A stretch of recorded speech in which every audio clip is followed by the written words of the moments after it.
What is going on, everybody? This is Kings and Dreams with another video. We got a star-studded panel tonight. It's going to be crazy, man. Cancel culture. Aren't y'all tired of being canceled and canceled for no reason? We show the receipts, but they have nothing to say about it, right? Well, listen, we're going to have this conversation. Got a couple of gentlemen here, and we're going to get to it. All right. Now, introducing first, my guest, DJ Doughboy, is in the building. What's Big up, Boss everybody? Real Talk is in the building. Yo, yo, yo. FlyBoyWay is in the building. Yep, is this on? You still on? TheSigmaLennyShow Hey, is in what's the going building. on, ladies and gentlemen? All right, but before we get started, let's do an introduction here. So I'm going to start with you, Doughboy. Let the people know a little bit about yourself. What it is, everybody? I'm the Doughboy, DJ Doughboy, representing Newark, New Jersey, DJ, writer, real talk specialist, overall solid dude. You know what I'm saying? Game spitter. Just here to bring my perspective to the panel. Thanks for having me. I was about to call you by your government. Thank you. Thank you No, for it's having all good. me. It's all good. You know what I mean? Let's keep it pushing. Absolutely, man. Next guest, man, Big Boss Real Talk. What's going on, brother? Let the people know a little bit about you. This is Big Boss Real Talk from Oakland, California. First and foremost, thank you, Kings and Dream, for inviting me on this panel with our illustrious guests. I'm just here from the West, here to give it my best. You know what I'm saying? And I'll pass any sucker MC test. Nah, I just had to rock. But yeah, back in the day, 1,000 years ago, I used to be an MC rapper. But no, now Big Boss is a YouTuber. My YouTube channel is Big Boss Real Talk. It's a red pill channel and travel related channel. And I talk about all topics, entertaining and popping and whatever prevalent to the culture. That's what it is. Real Talk, Big Boss. Absolutely, man. Shout out to the Bay Area, man. Real quick, man. You know, Doughboy got bars too, man. He goes right, man. So, shit. Yeah, I got that in common, man. He got bars and he DJ? Bars, DJ. Yeah. He could rap for real. Oh, wow. Yeah. My rap is gone. That was like 30 years ago. Now I got bits and pieces. I still dabble a little bit. Just a little bit. Yeah, man. The next guest, the TheFlyBoyWay. Hey, what's going on, everybody? About yourself, brother. What's going on, everybody? It's your boy FRE $H Fresh at the FlyBoyWay TheFlyBoyway. Don't ask why. Just check out the channel. And we are here with Kings and Dreams. What's going on, man? What's going on, fellas? That's what's up, man. Big up Flyboy. And last but not least, we got the TheSigmaLennyShow. Let the people know a little bit about you, brother. Hey, what's going on, ladies and gentlemen? I am Sigma Lenny. I am a relationship coach, wisdom, RP. If y'all know what that means. I'm here with Kings and Dreams and with the fellas, and we gonna give you guys some wisdom tonight. Glad to be here. Absolutely, man. Absolutely. So stay right there, Lenny. So the first topic we want to talk about, let's just address the big elephant in the room here. Cancel culture, right? So two major things that happened within the past couple of weeks. For those of y'all who don't know, MTR Mediocre Tutorial and Review, shout out to him. He lost one of his sponsors. So it ends up happening. He was on this show. It's called It's Complicated. And what they do is, they approach men and women on the streets, depending on wherever they're at. But this particular episode, he and Kevin Samuels, they were in Las Vegas. And so he was just having a conversation with the woman, didn't do anything offensive. So this one woman had wrote to one of his sponsors and basically said that, MTR was being misogynistic, and he ended up losing one of his sponsors. So the second thing I think a lot of us know Chris Brown. He got accused of the R word, and he was able to show the receipts and debunk that. Now, radio silence. So, my question to you, Lenny, and then I'll pass it off to the rest of the panel. So, how do you feel about the cancel culture and about the two things that I mentioned in particular? Yeah, definitely. I will say this, man.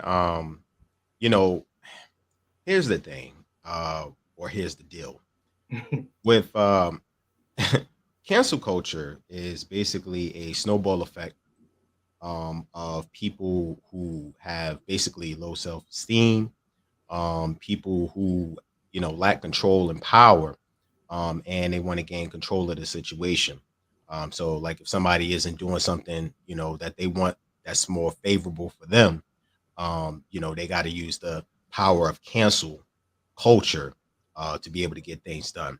The problem with it all, honestly, is I will say this: it's first and foremost is violating the First Amendment, which is the freedom of speech, freedom of press, because people who, or let's just get down to it. So, RP, right? If you actually research RP, it's something from the 1999 film The Matrix, where they were talking about the BP, right, pill, and then they have the RD pill. um, yeah, it was basically, basically a directional, which direction in life you want to take, right? And that for some reason now it's become convoluted with everyone, and they're basically labeling it as something it's not. They're labeling it as like, oh, these are people who's against women, right? These are guys against women. They don't like women. They hate women, and that's totally not the case. The way we label the RP community, and just to let people know, is RP is basically a community of men, or let's just say the manosphere of group of men that are basically fighting for men's rights, fighting for being basically unfair treatment in society, and that's really all it is. How it got convoluted and turned around into something that it's not is beyond me. But that's basically what's happening now. It's basically just to kind of like touch topic on the feminist movement. So if you go to first generation feminist, really it was about equal opportunity for women and equal opportunity, the civil rights for women, and the fight for women's rights, which is amazing, because if you really look at it historically, women weren't able to, women had to fight to even vote. That was a major thing. They weren't getting equal pay. They were getting weren't able to get jobs that men could do. And what happened is that became convoluted as well, because now you have what they call radical feminists, and I think people got the misconcept, got this misconstrued, because they're like, okay, well, no, that's just a feminist, and in all actuality, that's somebody that have low self-esteem, maybe didn't have really good luck with men, so now they hate men, and now they basically using the term feminist to basically disguise what their hidden agenda is.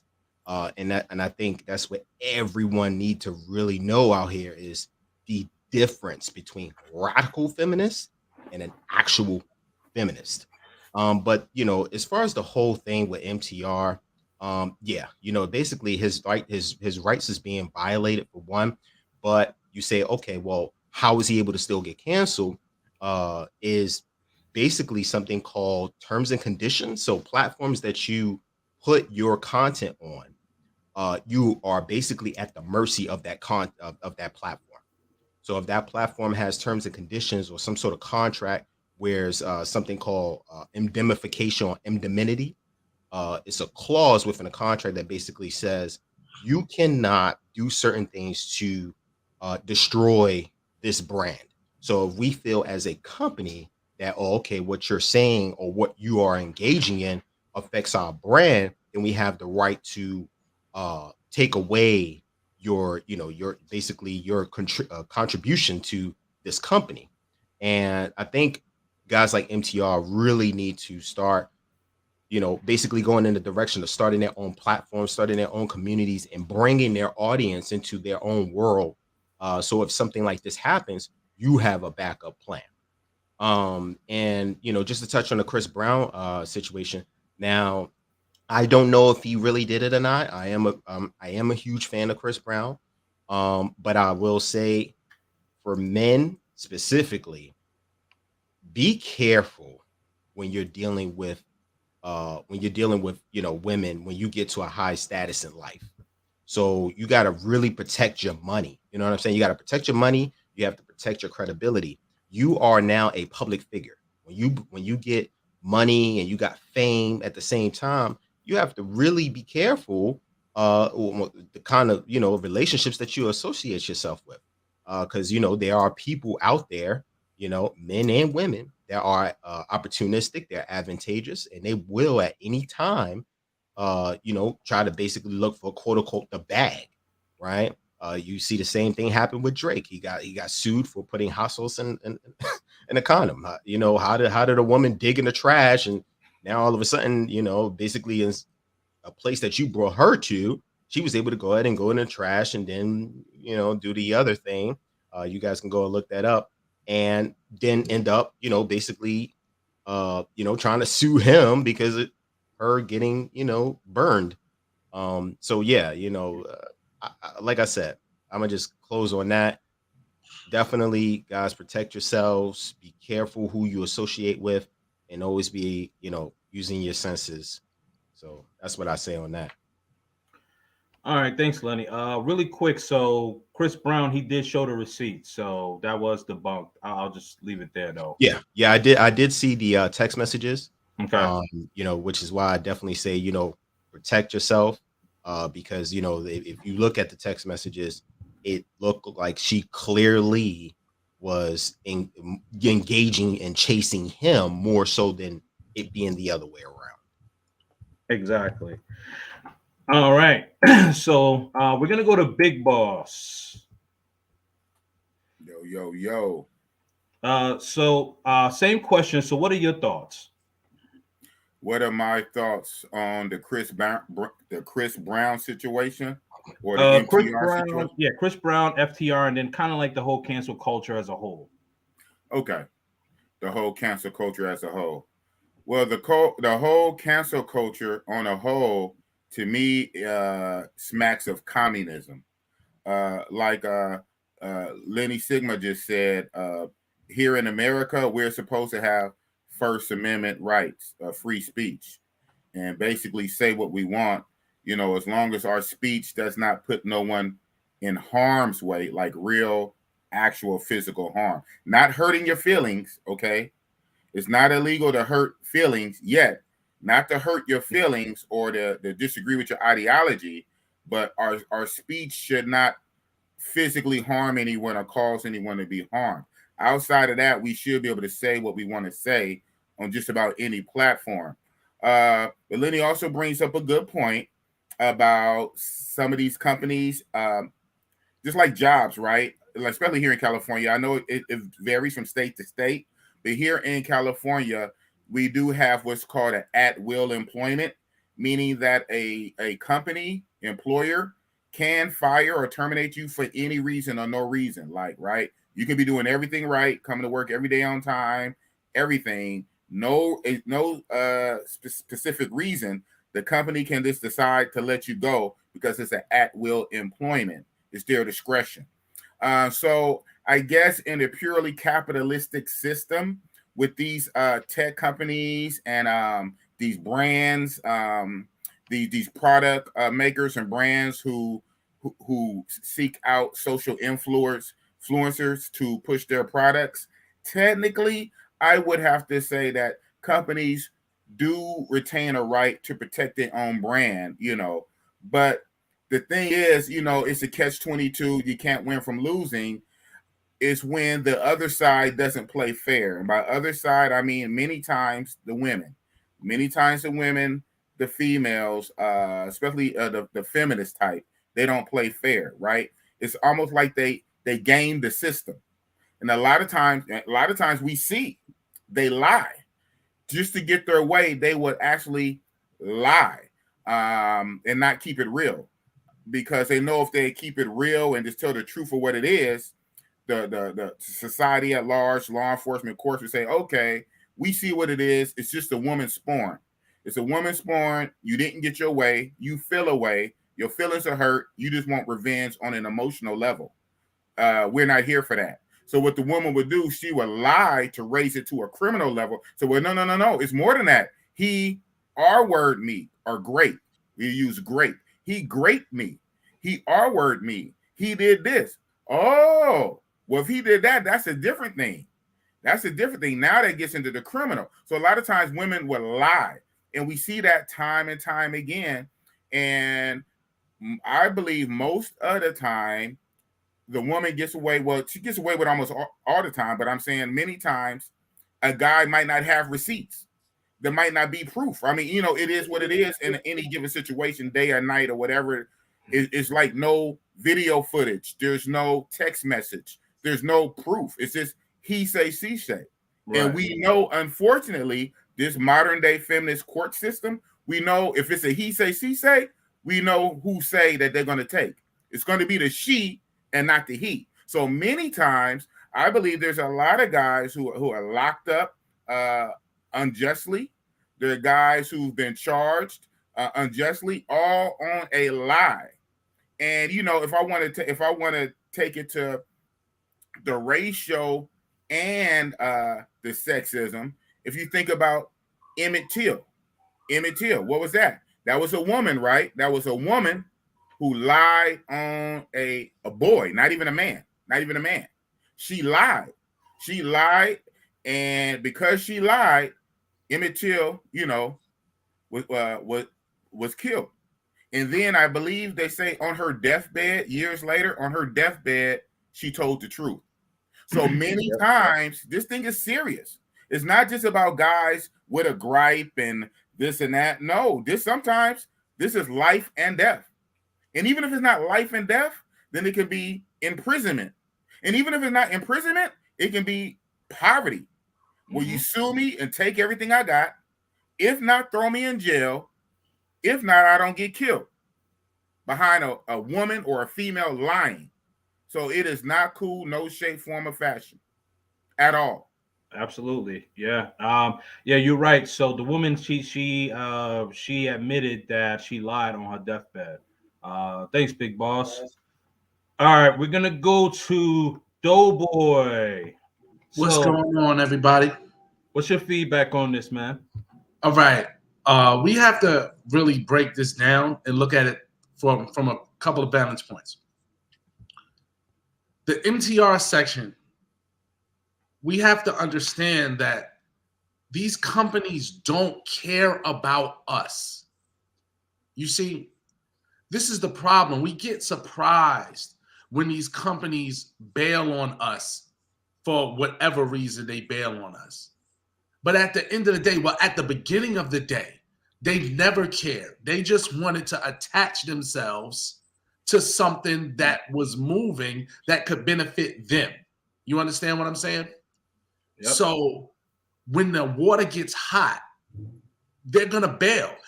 It doesn't even have to be true. Just when the water gets a little hot, I want to associate with that. So in any situation, when you're dealing with these companies, you're dealing with these people who don't really care about your brand. They're just investing because they want to get in bed with you for their own reasons. They don't really care about your truth. They don't care about what you stand on. They don't care about what kind of person you are. They don't care about your message. They don't give a fuck about none of that. So the minute that they feel that this relationship is going to be detrimental to them, their brand, or what they stand for, they're going to get rid of you. You understand what I'm saying, King? Yeah, absolutely. We have to walk into these situations understanding that these people are kind of disingenuous and they're not our core fan base. They're not the people that fuck with us, because in the beginning of the day, those sponsors 9 times out of 10 weren't there. It was his core fan base, people like us, because I definitely rock with MTR, that I ain't gonna say we don't care what he does, but we understand what he stands for. So we won't cancel him. We'll support him. Like, granted, we're all on this platform talking about him right now. So when you are doing your thing, you got to understand that being canceled comes with that. You understand what I'm saying? When you stand on your truth, certain things come with that. People backing out on you come with that. People trying to slander your name comes with that. So you can't even feel no kind of way when people pull away or when people want to cancel you. You can't feel no kind of way. You just got to stand on your truth and rock with your core audience that rocked with you from the beginning. And then what'll happen is you'll get canceled. Your core audience will still rock with you.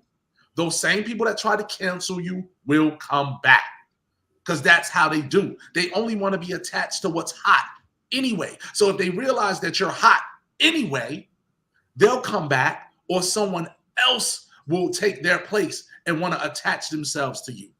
You feel me? You understand what I'm saying? Oh, absolutely, man. Absolutely. And when it comes to the Chris Brown thing, I want to just spin off of what Lenny said. We got to start being careful about who we dealing with, man. Like, just because these chicks are attractive, just because they are shapely, we got to start vetting these chicks better, bro. For real, for real. Like, this ain't the first time that Chris Brown has been in trouble with one of these kind of broads. You understand what I'm saying? Like, right. We got to do better. We got to make better decisions. We got to stop trying to run and gun and bag and tag anything that looks good, because all of us are trying to holler at bad bitches, and guess what? We're getting bad bitches. You understand what I'm saying? We got bad bitches, but these bitches are bad for us. You understand what I'm saying? So, not to say that he deserved what he got, because nobody deserves to be put into that in those kind of situations, but we got to start vetting better, bro. You know what I'm saying? Like, I see this every day, bro. Like, I'm in the strippy every day, and I'm seeing men make horrible decisions, throwing away their time, their money, and their energy just because women look a certain kind of way. You know what I mean?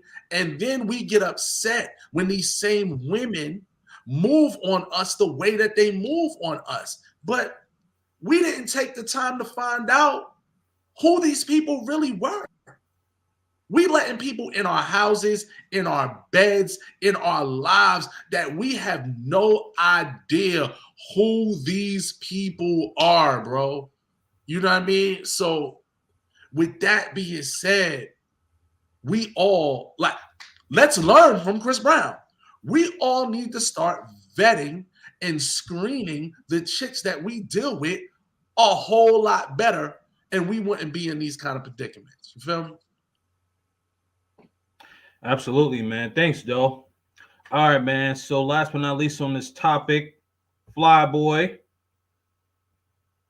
I got a whole different perspective on things, man. Everybody got great information. Me, I got a whole different perspective on things. First of all, you can't cancel me. You can't cancel me because I don't need you. It's simple like that. My job and how I make money is not determined by how somebody else is entertained, or how somebody else feels, or how I work at your career. Yes, I do have a career at FedEx, but literally right now I could have retired like 2 years ago and just lived in Mexico or Colombia or something like that. You see, canceling is different in my mind from losing a sponsorship. I don't know the MTR situation. I literally just heard about the guy the other day. I don't even know the Chris Brown situation because I don't care about none of that. It's entertainment. None of that matters to me. What matters to me is me, my family, my life.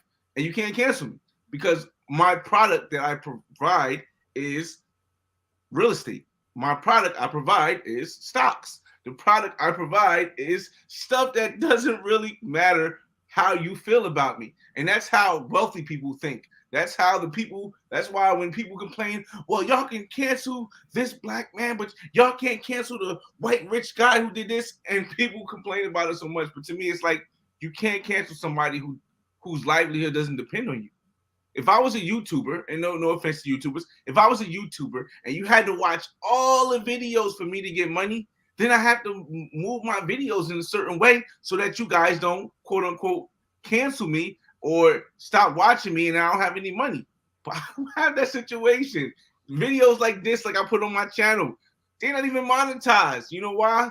Because I like how the vibe was. And that's the power with not being able to be canceled. So when people say they try to cancel people, I'm like, all right. I try to explain to them, like, there is a difference between canceling and losing sponsors. It's a big difference. Also, you can't be canceled if you don't need somebody. If I need you, is the only way you can cancel me. Like, yes, I can get fired, I can get run, but cancel me means it stops me from making money. And there's just nothing they can do at this point that's going to stop me from making money. So the whole thing is like, I don't really even follow cancel culture or follow none of that stuff because I carry myself in a certain way. And the way I carry myself, I'm able to, network with a lot of beautiful women. And I hear what Doughboy was saying about you got to vet the women. I don't vet no women. I literally just met a woman in Miami on Tinder at 7:00 in the morning. She was flying from Hawaii to Spain. She had a 7-hour layover. She came over. 2 hours later, I was knocking the boots. 2 hours later, I took her back to the airport. Why was I able to do this? Because was I worried about her saying, "Oh no, he raped me. This, he raped me," and nothing like that? Nah, I wasn't worried about that. Why not? Because there's cameras everywhere. It's cameras everywhere. Like, and could it happen? Yes, it could happen. But here's the thing: if it does happen, you kind of got to do what 50 Cent did with Tierra Marie or whoever it was. A lot of artists, they they'll beat the case and they'll just drop it and let everything go and try to go back to normal. No, you got to do what 50 Cent does and set an example. 50 Cent didn't need this little measly 50,000 that the old woman order, or even Cardi B. Do what Cardi B did with Tasha K. Like, no, you got to go after them because that sets a precedent that no one else will follow. If you try to say that I raped you, then I prove that I didn't. Oh, I'm going to sue the brakes off of you. And there's so many, especially if I got money. There's no way I'm going to sue the brakes off of you. I'm going to do what 50 did. I'm going to do what Cardi B did. And then the next person who even thinks about, the next woman who even thinks about that is not going to do it. But people don't want to go through that process. So that's what I'm saying. For me, I don't feel as though I can be canceled. Not. Now, I do carry myself in a way where it's more, I understand that there's certain things you can't put on someone else's platform. But there's a way that you could work around it. Kind of like how I do with my Black Man's Guides. The subject of what I talk about towards the end of my guides is very controversial. They have words that you can't say on YouTube or the algorithm rejects it. They have things you can't say. So change the words. The meaning is still the same. The data is still the same. But some people don't want to do that. And that causes them to get issues with the channel. Me, I do it, but it's still the same conversation. Whether I change the words or not, we're still having the same conversation. You can't cancel me. And that's pretty much how I feel. All right. All right. So I just want to get into a couple of the people in the chat before I make my comments here. Definitely shout out to Felicia, my moderator, Global Paper. Shout out to him. Shout out to Jew Travels, Learner Travels TV, OG Bobby Johnson. What's the word, man? Shout out to you. All right. So you guys all make a lot of interesting points, right? So and I like your spin on it, Flyboy, as well. I think that even if we're all not putting ourselves in a position to be canceled, we should always still be cognizant that it possibly can happen. False allegations are made every day, and like even though what you're doing specifically may not necessarily have you being looked at in the cancel culture, but the element is still there. So you definitely just really, really want to be, on point and more cognizant of that. What Flyboy is saying though is basically kind of spinning off what I said. He's Mhm. in a place where his core is gonna rock with him regardless. He's going to sell real estate regardless. He's gonna sell stock tips regardless. So if people are mad or they feel some kind of way about what he says or what he does, it doesn't necessarily affect him because his core is gonna rock with him anyway. So he can stand on his truth. You understand Right. what I'm saying? And Yeah. I think especially all of us who have shows or blog or do whatever, if you're gonna stand on your truth, you're gonna have to deal with opposition. And that also means the possibility of being canceled. You know what I mean? And so now it's if you scared, say you scared. You know what I mean? So Right. you gotta understand that that's coming because the truth is never really what people want to hear. You understand? See, I think it's this though. For me, it's a bit of that also. But at the same token, like this, the baby, right? The reason why he apologized is because even though he's wealthy and he could retire, he could do that, but it wouldn't support the life that he has. Right. He wouldn't be able to support the life that he has. Even though he's wealthy, he wouldn't be able to support the life that he has if he had still been canceled, right? So he had to apologize to certain people. Maybe he didn't apologize to everybody. He had to apologize to certain people. See, I'm at a place though where I don't have that lifestyle. I don't wear jewelry. I don't buy the newest cars. I don't have to do that. I have kids, but they have college degrees. I mean, college money set aside, and they have houses they're gonna have when I pass away. So for me, I don't need that validation. See, when I just define the difference between being canceled and losing sponsorships, I try to tell people the difference is that losing sponsorships means that somebody, like you said, like somebody said earlier, they don't want to follow you because you're not trending. You're not going to get them the money. However, being canceled, I feel as though is only possible if you need somebody to be able to do this. Like, forget about the core, right? If I need your money to survive, if I need your approval to survive, if I need, like, and I separate that also from the allegations, because allegations are false incrimination. That's different from being canceled. Allegation is something that, like I said earlier, if I was to get an allegation, I would do exactly what 50 did or exactly what Tasha K did. I would sue the brakes off the person so no one makes that mistake again and tries to file false allegations against me. But people don't want to do that. That happened with Chris Brown. So he's been in this situation many times where this comes up because he's never done that. 50 Cent did it. This happened to 50 Cent one time. Not a woman ever again. You think 50 Cent stop having busting down new women? No. They see what he did to Tina Marie. You think somebody's gonna go online and say something about Cardi B now? No, they're not. Tasha K got to pay back millions. And because no one ever takes it to that next level because it costs money and it does that. Yeah, it does cost money and stuff, but that money will give you the security to know that no one ever will try that again. Yeah, that peace of mind. That peace of mind that no one has to try it again. Like I said, cancel. Cancel means it's not just me. I think you cannot be canceled unless you need somebody. Right. But by definition, in order for you to say, we not gonna mess with you no more, and it's gonna affect you. I have to be my life or my monetary income has to be connected directly to what you do. Right. Right. I totally agree. But this is what I'm saying. If you have a set group of people that rock with you and you get money with them anyway. Well, but they can cancel you. Those people will be able to cancel you. Those people can't cancel you. Like Dave Chappelle. They can't cancel the man.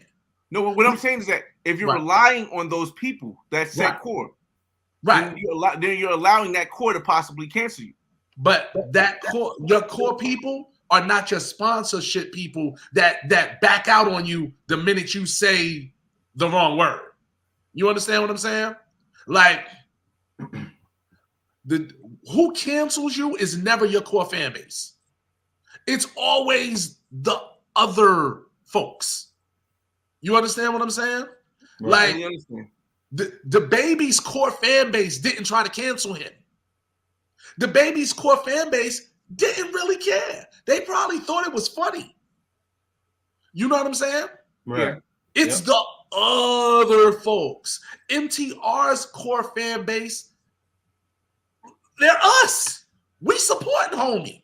Right. You know what I'm saying? It's the other folks. So when you rely on the other folks' money, the other folks' sponsorships, the other folks' opinions and validations to sustain you, you're going to be in trouble. Because now you can't stand on your truth. Because you got to always appease them. You understand what I'm saying? You always, now you got to tailor your message because you don't want to offend the new folks that jumped on board and said, yo, we rock with you. So we want to give you $1 million. Or we want to buy into this company. You're really going places. But now you can't say what you want to say. That would be like somebody saying, look, Flyboy, we love what you're doing, man. We want to pour a whole bunch of money, man. We think you could be the next whoever. But now you can't speak your truth. You know what I'm saying? You know, I agree real quick. I agree. I just don't agree that the core base can't cancel you because I've seen the Fresh and Fit fiasco. So I don't believe that. I don't believe that. But Fresh and Fit's core fan base didn't try to cancel them. I know, but what I'm saying is that there were some people in their core fan base because I've seen the videos and stuff, and I personally don't have an issue with them. I don't have an issue with nobody because I'm just telling my story. But right. I'm using that as an example to saying that if you depend on anybody, it doesn't matter if you're getting taught by new people. I personally feel as though if you depend on anybody, you can be canceled. Even your core, even by your core. Like no one is with you 100%. Everyone has something that you can say that can really make them not want to mess with you anymore.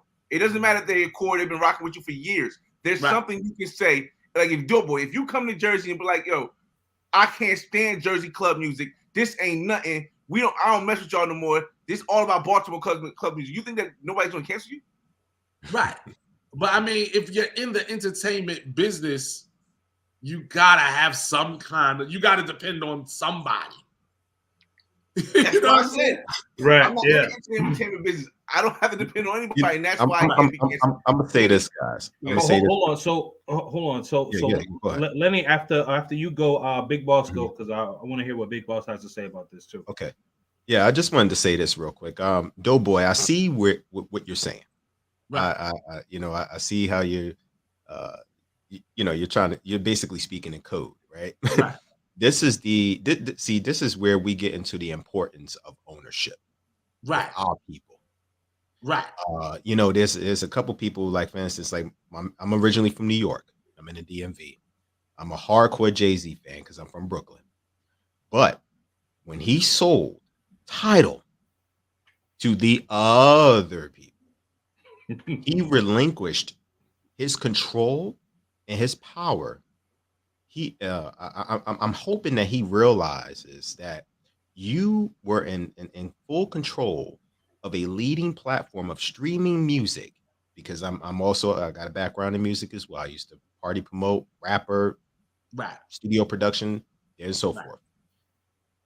If he doesn't understand what kind of power you just gave over, the same thing for BET. BET stands for what? What is the acronym of BET? Black Entertainment Television. Why was it sold to Viacom? Can somebody tell me that? For the bad.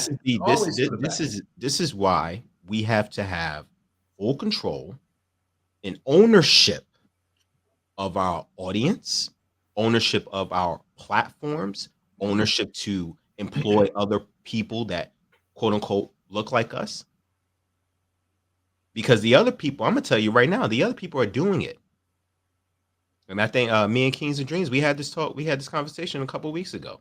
Yep. When you go into impoverished neighborhood where the demographic is primarily African American, you see Chinese restaurants. Why is that? Chinese restaurants, beauty salons on every other block. That's a problem. And then they say, oh, okay, well, we don't want them coming in here. We own the blocks and gentrification. Okay, well, if you own the block, you need to do something about it. And owning the block isn't just, joining a gang or being like, hey, don't come on this turf. It means You don't owning own the block people. means owning the block. Right. You should own the block. Right. Yeah. But I just wanted to agree with you, man, Doughboy. And also, Flyboy, really, really quick. I see exactly where you're coming from, as well. Yes, like we need to definitely start vetting women.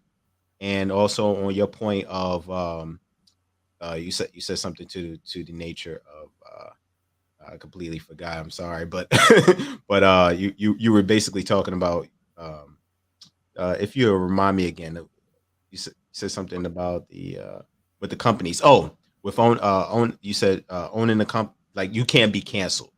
Right. Right. I can't be canceled because I own stuff that provides me income that's not based on what somebody else's opinion is.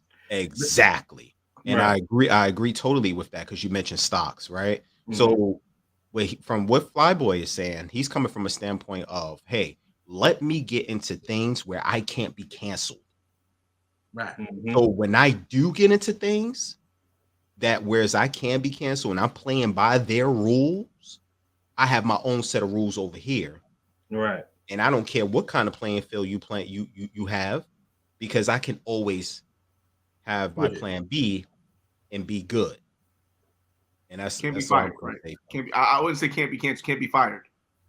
Correct. You're your own boss. Right. All right. So Big Boss, step in here. I want to hear what you got to say. Right. So you got the habit of bringing me in without a clear question, and I got to go from memory about what people have been talking about for 20 minutes. So that being said, I'm just going to pick parts that I can remember and talk on that, since you're not really giving me a clear question. So no worries, man. It's all good. I've been doing this for a while. I know how to think on my feet. Yeah, so I would speak to basically what Flyboy was saying. He was saying that he can't be canceled, and that's a very good mind frame. Of course, in the perfect world, the best case scenario, you want to have multiple streams of income. You don't want to have all your eggs in one basket. You want to diversify, right? In case something happened over here, you have other streams of incomes over there. That is always the best case, perfect example. That's not possible. Well, I can't say it's possible, but that's not probable for everybody at all the time. Sometimes that one good stream is that one good stream, and you're lucky if you can have two streams. And that being said, it's never good and fair and right for somebody to be canceled.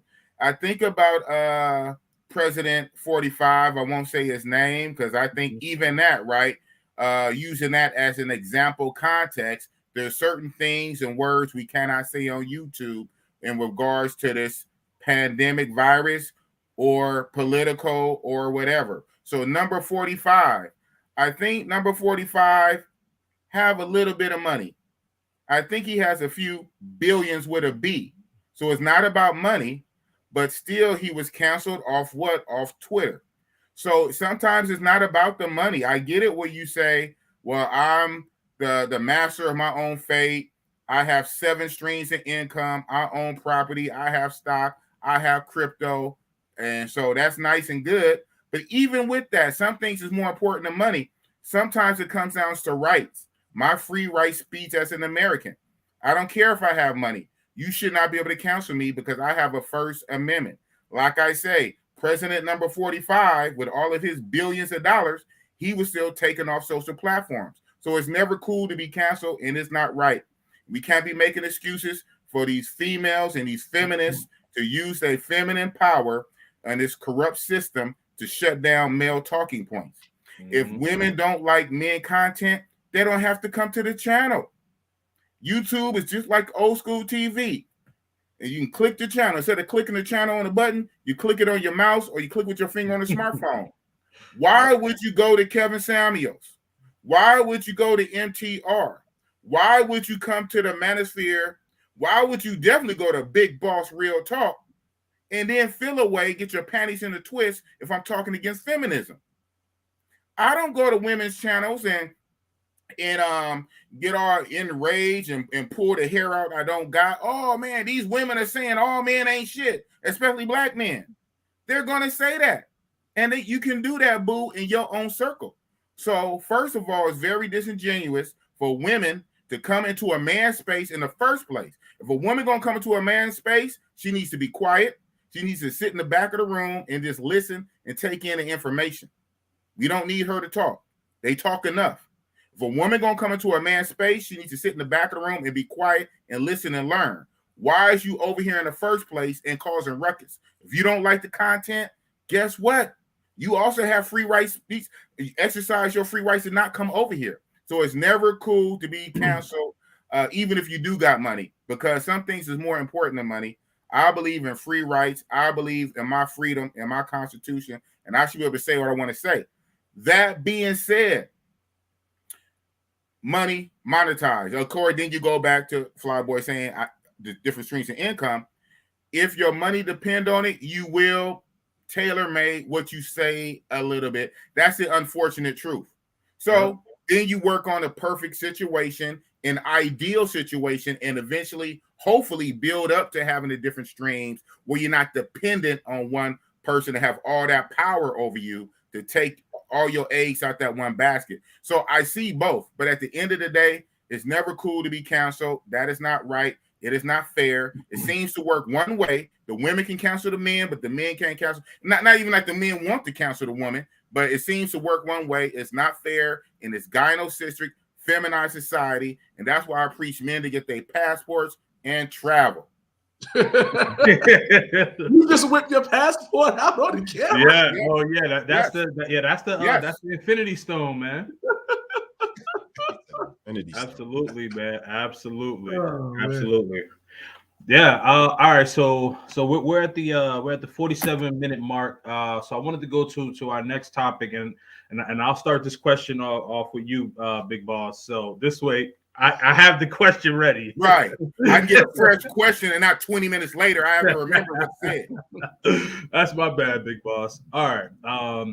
So with inflation that's going on, gas prices on the rise, kind of a domino effect of what's going on between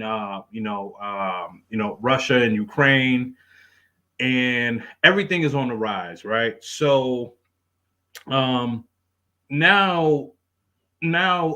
like we heard Kevin Samuels mention like winter is coming, right? And now like it's really here again. So with all of like the inflation and the housing market is on the rise. So what are your thoughts about that? And what do you think? What do you think about what's happening right now?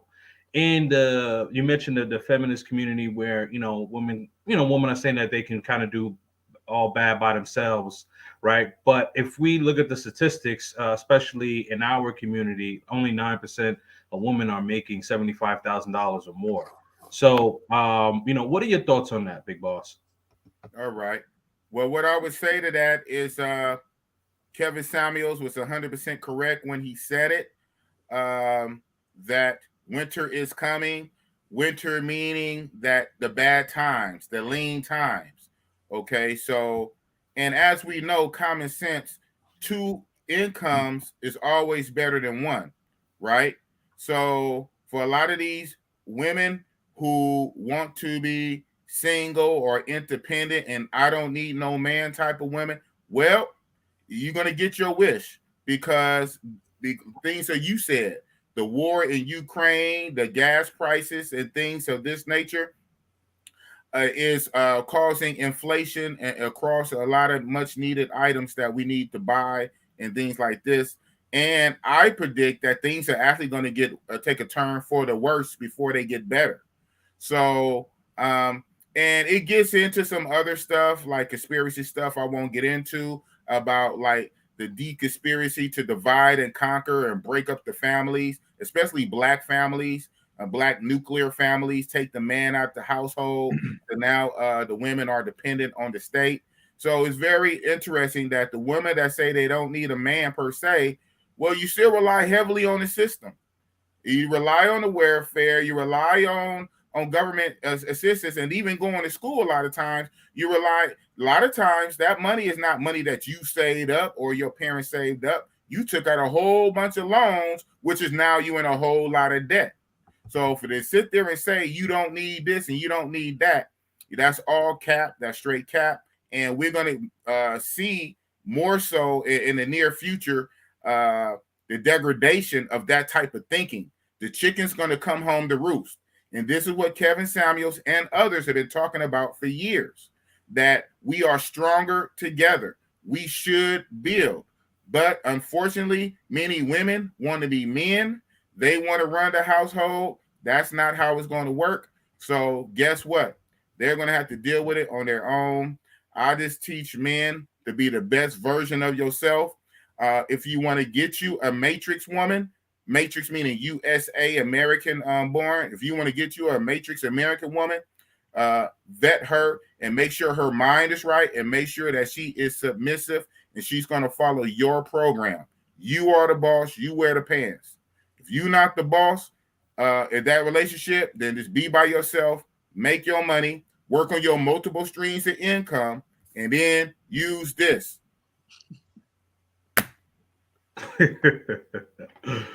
All right. So Flyboy, I'm coming to you next, man. So what do you got?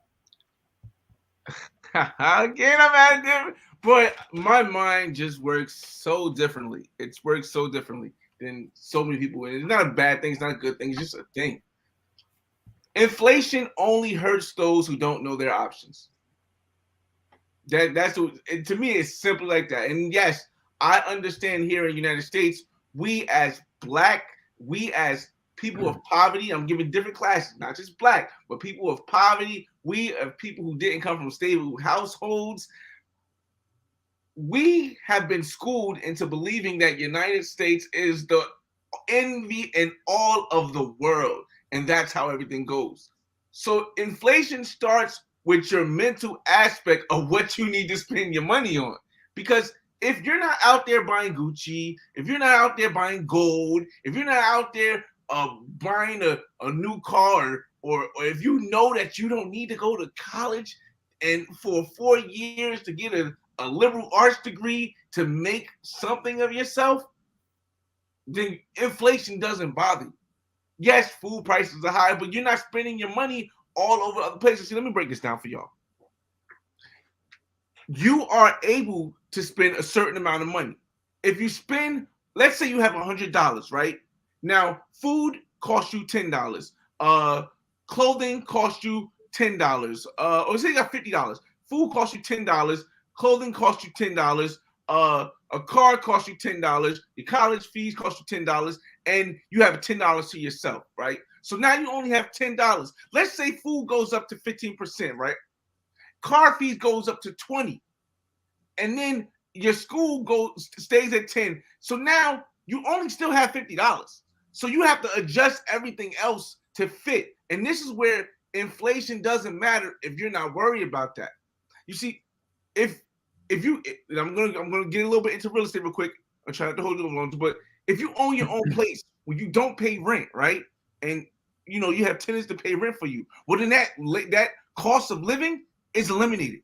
Therefore, if food goes up, it doesn't matter because I don't have that labor that bill of rent. If my car if car insurance goes up high or car value goes up high, I have to buy a new car.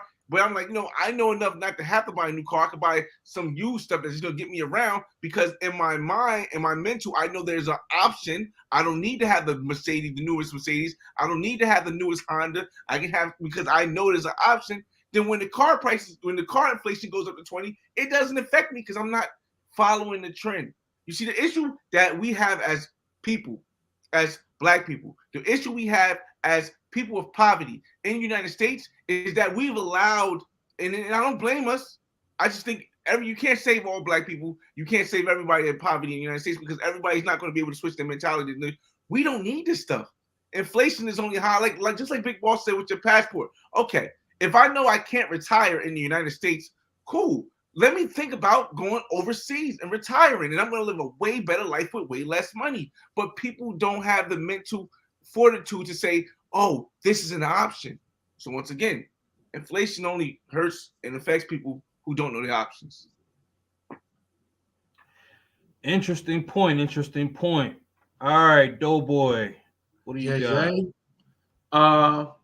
I actually agree with Lenny on Flyboy in a lot of ways. The biggest problem with us is we're consumer driven. So that means we will always spend more than we save, more than we invest in things like that.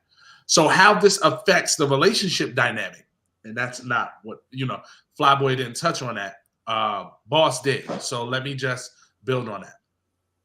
We've seen a bunch of women spin the block in days that were way better than now. How many of y'all, I'm sure all 5 of us have had chicks spin the block in the middle of hard times and ask for shit. I know spinning the block now. Thank you. How many people, I'm sure all 5 of us have a bunch of females in our phones that have tried to spin the block on us when times were lean for them, whatever it was. Mm-hmm. So we better be ready for a whole bunch of block spinning in the near future. Oh, they doing donuts, man. For real. They're going to be spinning the block something crazy because whenever females are in a jam, they have a bunch of people in their phone that they think they can call. You know what I mean? And most of them, may get $40, $50, $100, $200 out of these cats. I hope none of these cats are you guys. But it's definitely going to affect the relationship dynamic between male and female, people that you had physical relationships with, people that you used to date back in the day. You're going to get random phone calls, random texts. You're going to get that because that's just how they move. When times are hard, they try to holler at the individuals that they think they can get something from, if that makes any sense. And we are in these times where things are really, really rough. Like gas is high. Just the cost of living is high. The housing market is out of control right now. Landlords are not renting to people. It's ugly out here. So, of course, in those cases, chicks are gonna hit the emergency break glass and holler at who they think they can get something from. That's just part of the game. They've done it in much better times, so I'm sure they're gonna try to do it now. You feel me? Absolutely. All right, Lenny, what do we got on this one? Well, first and foremost, no more spinning the block. That's up top. And for the DMV cats down here in Baltimore, they say spin the bin. So we ain't doing no spinning the bin. Okay. And no more big heads. You ain't responding to that. Hey, big head. You better say bye, Felicia, real quick. Well, not Felicia Jordan, but yeah. I'm Felicia. Not that Felicia. If you're not that Felicia, then yeah, say bye. All right. Right. But yeah, guys. Yeah, for real. Here's the deal. Y'all gonna have to definitely out there watch yourself. Because first and foremost, yes, I agree with Doughboy. It's hard out here. You know what I'm saying? People losing their homes, especially, see what's happening is that we haven't fully recovered from, the first of the C19, right? So that's the code you guys kind of use your the beer bug. But yeah, we haven't fully recovered, from this situation. So, now we got a war that's going on, and that's also, putting us further and deeper into the hole. And people are, still having a hard time recovering. You got people that's, working from home, and then some people who have to work from home, who can't get work from home jobs because the office is telling them that they got to come back in on site, and they can't do it because their kids, is doing virtual learning. It's crazy out here. It really is. For rents, the moratorium actually was lifted in a lot of states. So people are losing their homes left and right. Credit's been smashed since C19, so now they can't even get another place to live. So yeah, it's putting people deeper into the hole. I definitely, want to say God bless everyone, and hopefully everyone gets back up. But to really close it out, how this going to affect the relationship dynamic? The biggest key is that you're going to have to watch out for a lot of scams. It's going to be a lot of scamming. It's going to be a lot of females that's, basically they're going to be playing survival right now. You know what I'm saying? Especially if they have kids. It's like, hey, I got to do what I got to do. If I don't know if you guys ever seen, what was it? The movie Set It Off, with Jada Pickett's character. She had, some guy, she wanted, needed money. And he was like, basically, come and do this for me. And she did whatever. And then she was in the shower scrubbing herself off because it was like, oh my God, why did I even do this with this guy when I ain't really want to do it, but I needed the money. And that you're gonna get a lot of that. It's not gonna be women that's gonna be genuinely into you. It's gonna be, hey, I need to get the money real fast. I'm gonna do whatever he want me to do. I'm gonna do it for the time being, and then he's just gonna jump ship. So you're gonna have to watch out a lot for that. Because for the guys that's really working hard and really making a decent living, and they trying to get basically trying to find somebody who's gonna be they missus right. And unfortunately, this is not the good time. This is not the ideal time.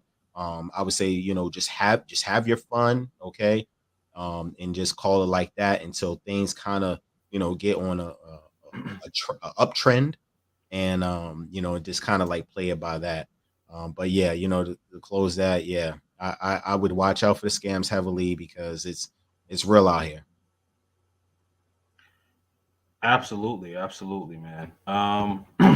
Yeah, so just to kind of circle back, you make a valid point. As far as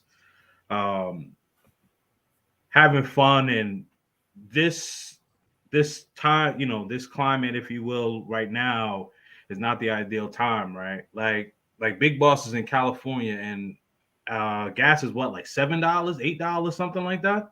7. Wow, it's real, man. It is real, man. See, I want to show you guys. I want to touch on that point about the women thing, and I'm going to bring it back to what I was saying. Yeah, go ahead. About inflation only hurts those who don't know their options, even when it comes to women. Because if I understand that courting a woman in the States is going to run me about $200 to $300 before I get the hit, right?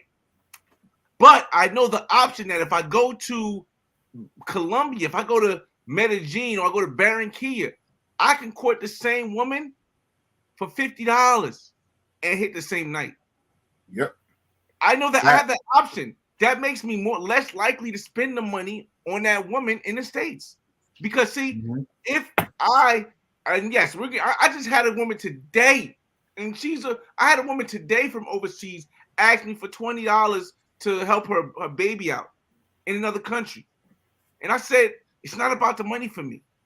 I don't send money internationally. If I was there, you get it. You get it. If I'm in the country that you live in, you'll get it. But I set rules to the women I talk to. Like even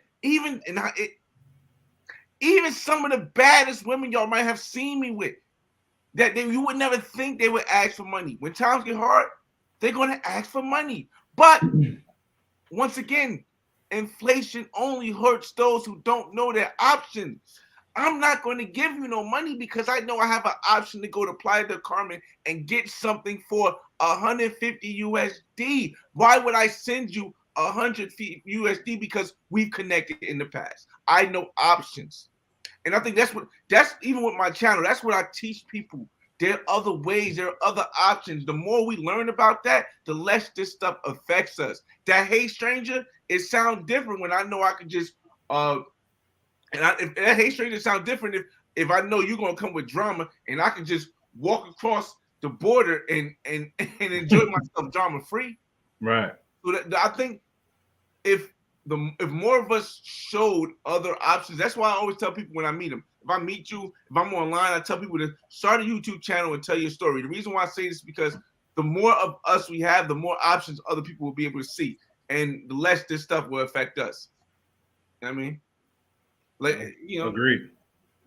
Agreed. Yeah. I mean, definitely, we definitely have options, and I encourage men, and I know, I know all of us on the panel, encourage men like travel the world, go see, go do your thing, because like don't just think like you're just limited to your area or even your state, like, or your country.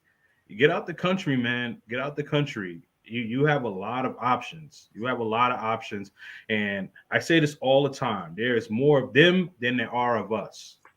So just know that. Go ahead, Prices. what happened? Is that prices? Prices. I just want to point that out. I mean, you going? I'm a vet. I see that a mile away. You going, KJ? Yeah, my fault. Go ahead, Big Boss. What was you saying? Oh no. No, I'm just saying. I picked up what Flyboy is putting down. Oh, okay. And it's the blue door. Okay. And it's the blue door. Yeah. Okay. Gotcha. Okay. So Lenny, so what do you think about this? Kind of expound even more of what you were saying before.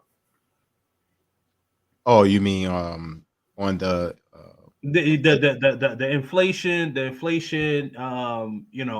now females are going to start to spin the block.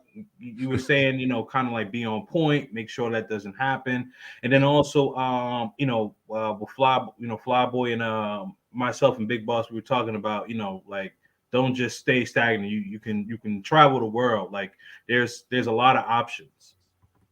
Oh, most definitely. I'm agreeing with Flyboy for sure, because he keeps saying it, and I hope it's sticking to some of y'all heads and it doesn't go over. Absolutely, Inflation man. only affects those who don't know their options. That's the gospel. When you know you have options, whereas it's like, yo, I don't have to deal with this. I can go, Right. I can go to Colombia, I can go to, Brazil, I can go to Canada, I can even go to a territory like Puerto Rico, you know what I'm saying, and really get different types of treatment. You know what I'm saying? So you Yeah. don't have to be stagnant to just one geographic area, and just say, oh well, that's the end all be all. To be quite honest with you, a lot of people from where I am in the DMV, there's a lot of people who don't leave the DMV. There's they feel there's no life outside of DMV. You know what I'm saying? Yeah. Until you actually take them and you show them like, hey, yeah, there's other places you can go to. You can go to Florida, and these are just in the States. You know what I'm Right. saying? Yeah. Not to mention if you travel like you guys, and you might take a chick from Baltimore and take her over to Cuba or Colombia or even Nigeria or Ghana or Kenya, and take and show all these different things, and she might blow her freaking socks off. You know what I'm saying? Because she'll never she don't know that these things exist. So yeah, man, I feel don't put a cap on yourself, and definitely explore your options. You got travel guys on this panel. You know what I'm saying? Learn from them. you know, and you know, I haven't been out of the country, unfortunately. You know, my Wow. passport is in progress. It's being set up. And rest assure you, I will be on a freaking plane, Delta Spirit with Flyboy and Kings of Dreams, Big Boss, and Doughboy. You know what I'm saying? Throwing it up, and they can show me some things. You know what Yeah. I'm saying? And that also helps me to expound on my options that Yeah. I know, you know, that I didn't know that I even had. So, you know, that's just you know, my 2 cents, man. Man, put a rush on that passport and book a flight now. Like after the stream, after the stream, after the stream, book a flight. Go to Hopper, Expedia, whatever you Google, whatever you got to do, book a flight, man. You know, it's funny, man. My sister just got her passport, man. Yeah. And I was like, Okay, wow. how did you get your passport? You don't even go nowhere.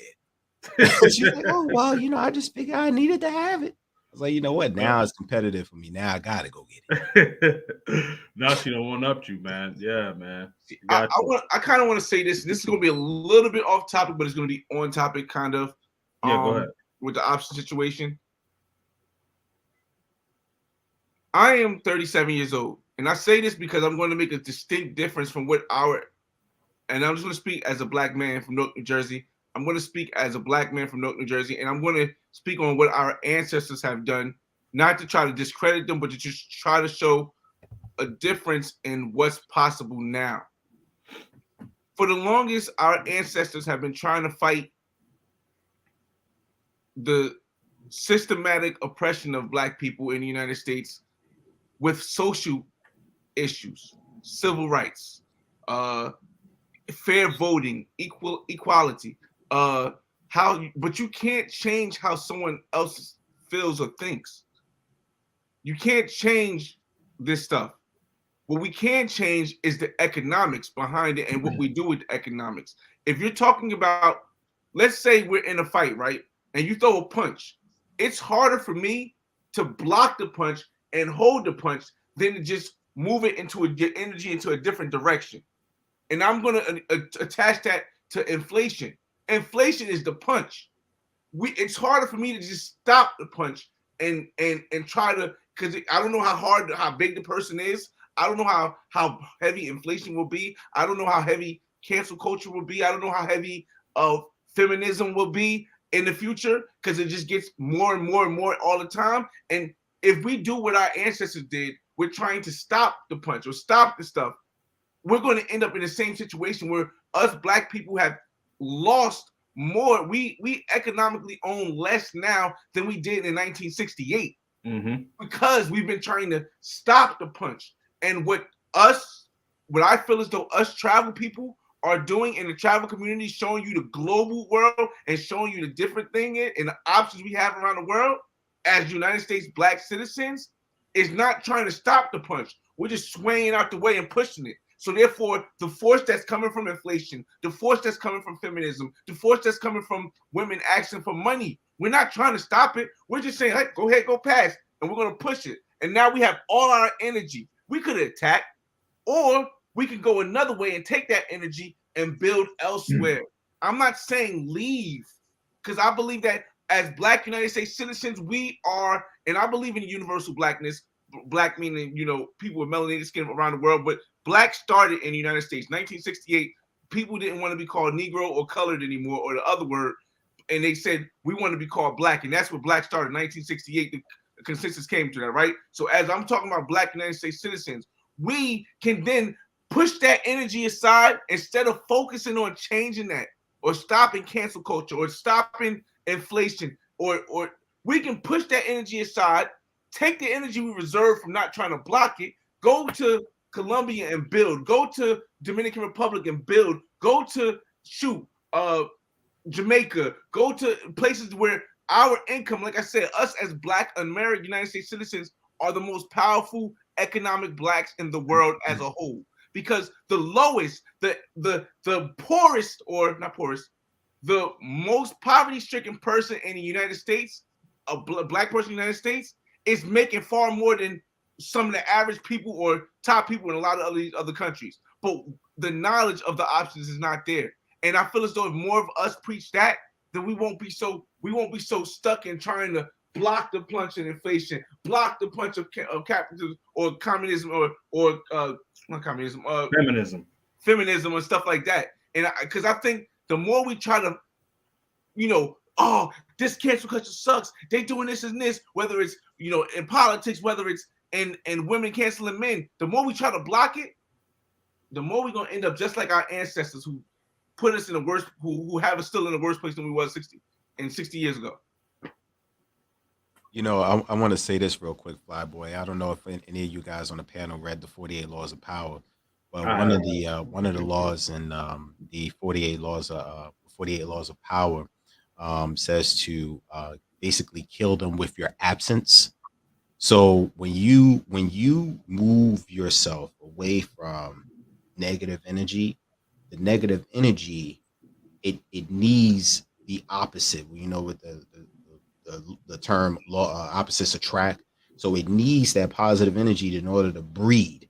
So if it doesn't have the positive energy, because the positive energy has made itself absent, the negative energy, that means anything from negative socioeconomical issues, it becomes less and less and less till where it's not even talked about anymore.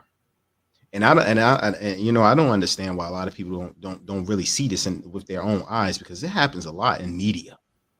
Happens a lot.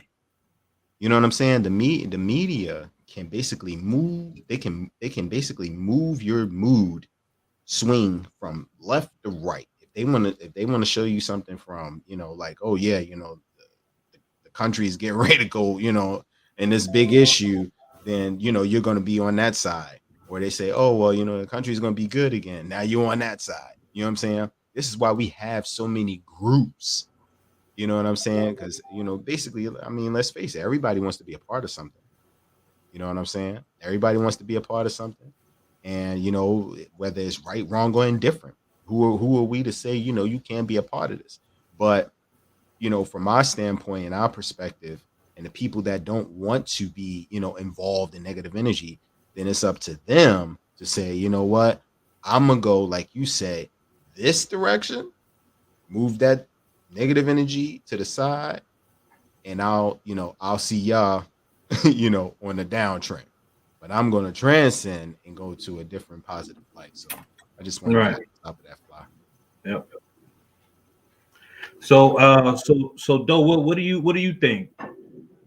I mean, I agree with what Flyboy is saying. Anything that you don't feed dies. Period. And actually, what Flyboy was describing in physically is the martial arts style of Aikido. You use your momentum, the other person's momentum against them. It's actually what Steven Seagal practices. If you ever watch the Steven Seagal movies, he always uses their force and their momentum against him.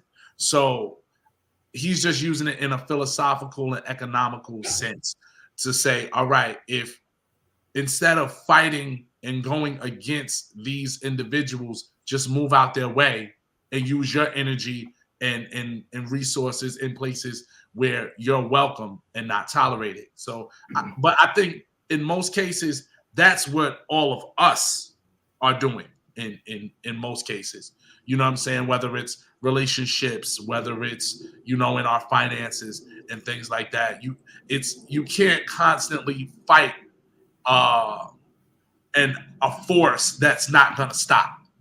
You kind of gotta just learn how to either deal with it or move out of its way. So I do get that.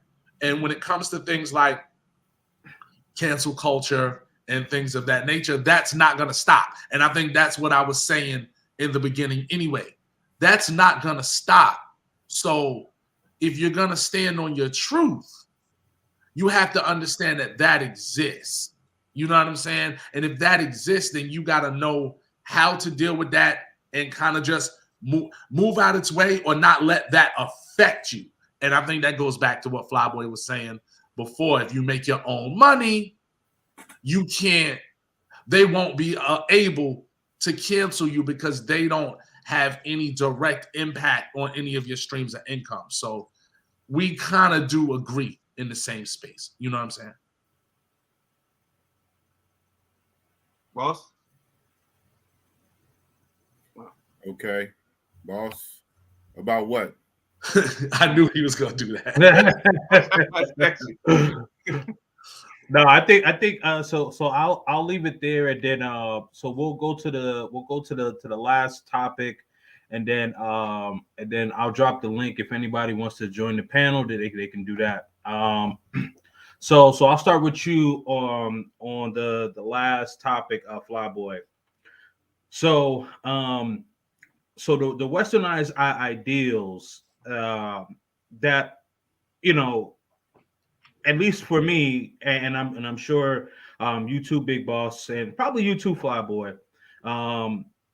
We're starting to see like a trend, like where I went to Colombia, and I've seen like women like with the really long nails. They're really starting to have like that, you know, that feminist, I can kind of do it by myself kind of attitude. And so my question to you is that do you think that the westernized ideals is going to have a major impact on traveling? And then the second part of that question is more or less, is there what is the best way to, I guess, negate or move around that? Okay. I guess before I can even get into that, I would have to start with this. In the history of the world, Europeans have been known to colonize. Colonize meaning you go somewhere, you take over the culture, and you put your culture into that culture, which changed a lot of cultures. Black United States citizens, and maybe Black people in general, we are more of a people who integrate. And because we have the power of integration, a lot of times the world feels that and picks up on that more than colonization. This explains why hip hop is the #1 genre in the world, and it started in Bronx or Brooklyn, New York. A small section of Brooklyn, New York, or well, I don't know say where it started, but it started in New York, right? A little small section, and now it's expanded to be in the world because the Black culture integrates. Now, Black United States culture integrated to now where hip hop is controlling the world, but Black United States culture in itself is started from slavery and Jim Crow and mass incarceration and things that changed us into having some negative aspects to it, having a lot of negative aspects to it. But we as a strong people found a way to survive through all of the madness. When people couldn't, they wasn't giving us food as slaves. We had to eat the pig intestines and all that stuff, and we created something amazing out of nothing. But it comes with negative issues. Now, because hip hop is what is integrated through the culture of the majority of the world, those negative issues in other places are starting to carry over. So when you speak about like the women with the long nails and the kind of like the feminism coming in other countries, it isn't in my opinion, the European American woman. It isn't the Latin American women. It's the Black culture issues within our Black culture that's gotten to these other places like Dominican Republic, that's gotten to these other places that because they see the integration and how dominant our culture is, they just lash onto it, not knowing that this is a negative part in our opinion, of our culture. And they say, you know, they try to emulate it. And I feel as though it's a blessing and a curse. It's a curse because yes, it's not going to ever get as bad as it is in the United States.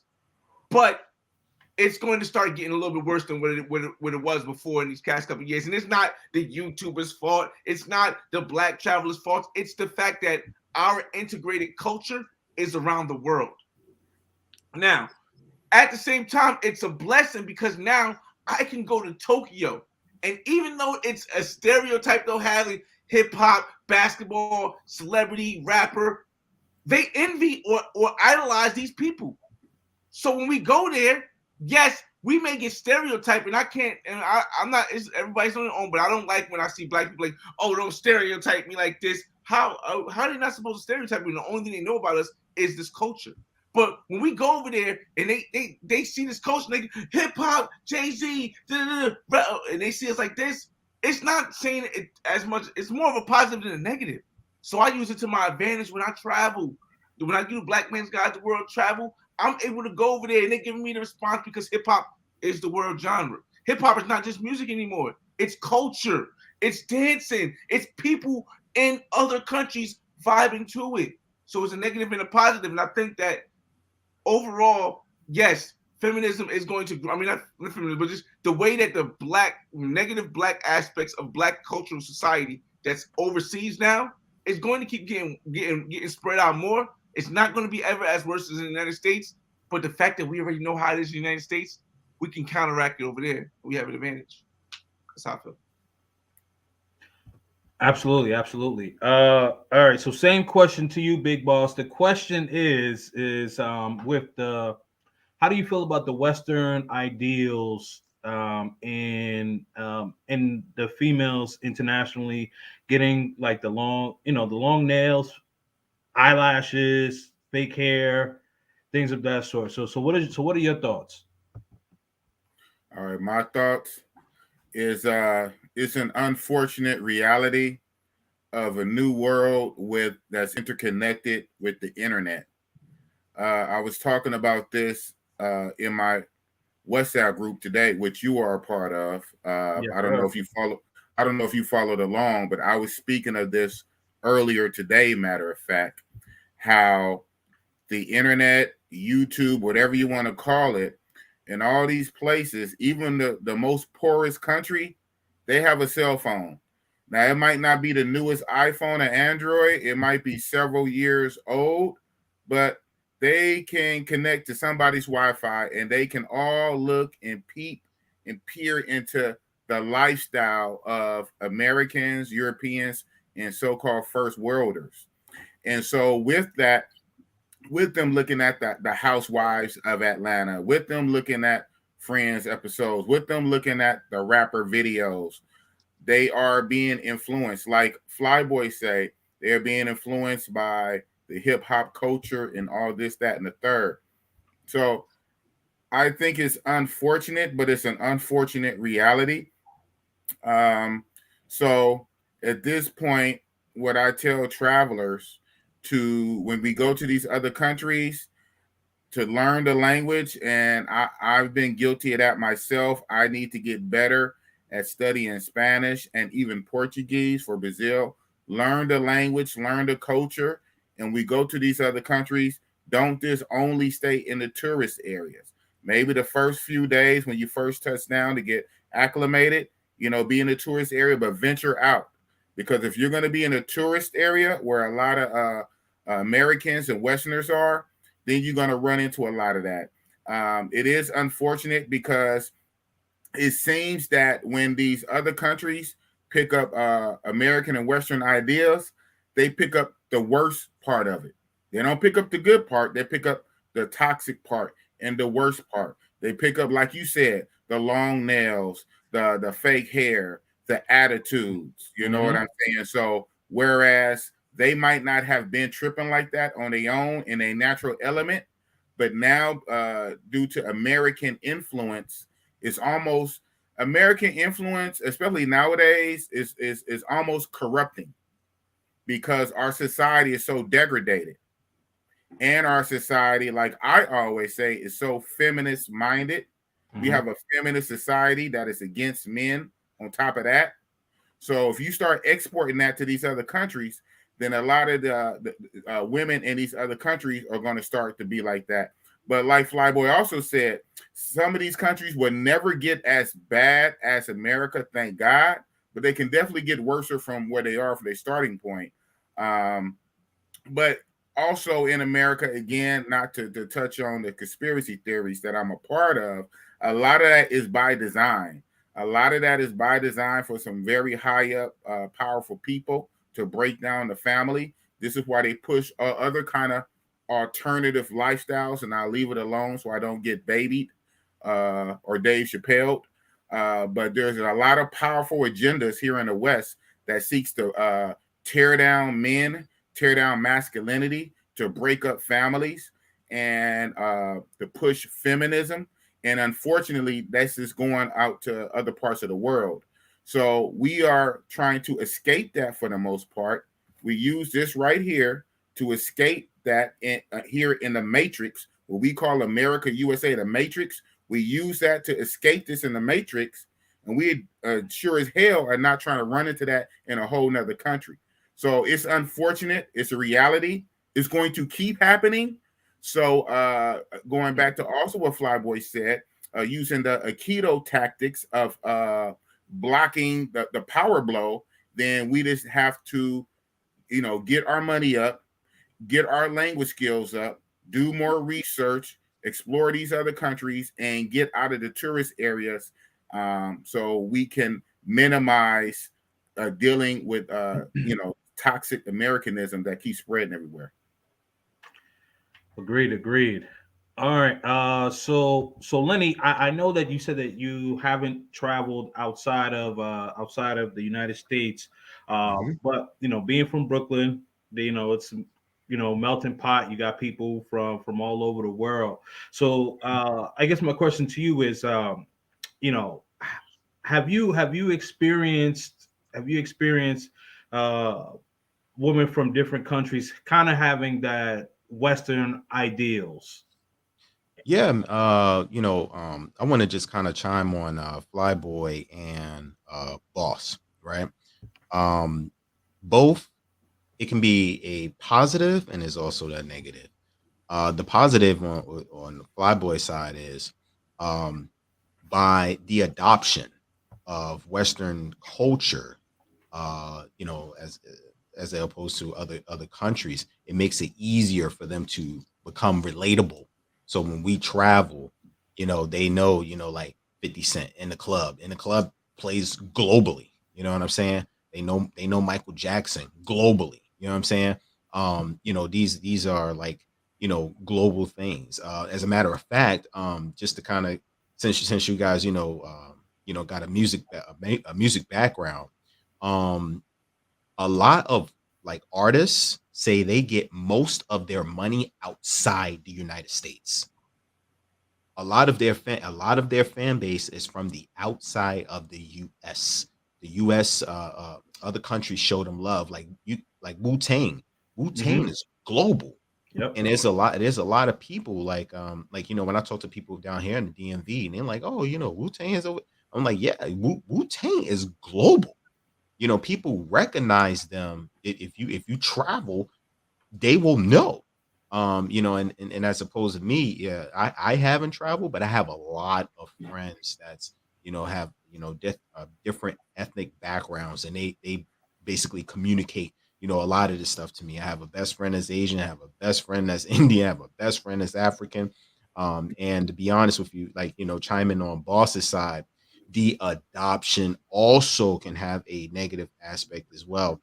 So a lot of my friends who have different ethnic backgrounds from internationally, they actually are dealing similarly with the same thing that we're dealing with in Western culture, which is like basically like cancel culture, radical feminism. You know what I'm saying? That's why I say radical. You got to make sure you differentiate that radical feminism, because feminism itself was actually a good thing. Radical feminism is somebody basically turning the spin on what feminism originally was and using it to their advantage and to push certain agendas against men.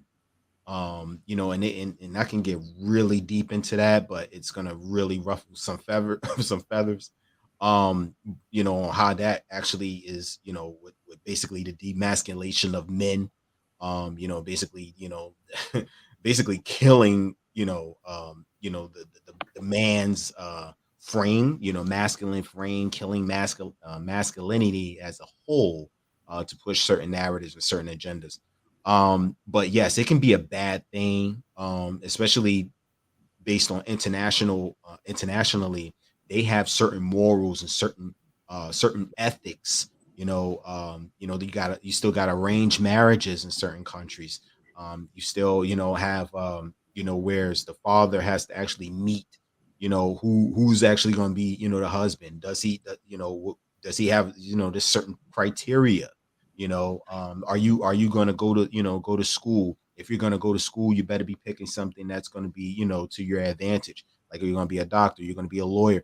Like, you know, this stuff still exists internationally, and this is how their parents set them up for success. Now, granted, over in the States, we have free will, liberty, right? You know, the liberty and, you know, justice for all, right? So basically, we're living through our freedoms.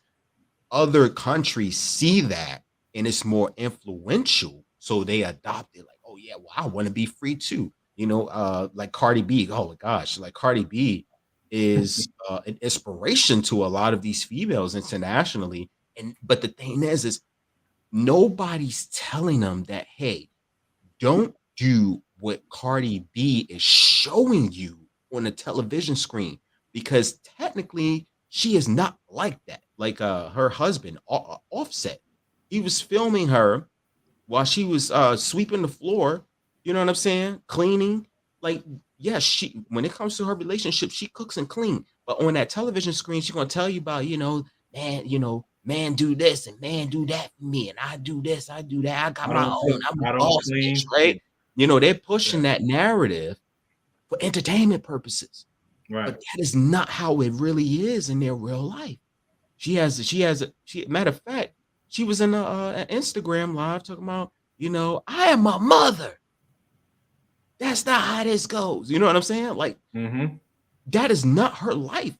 And internationally, this is why I would tell people overseas, hey, don't follow what you see on the television screen as it pertains to US culture, Western culture.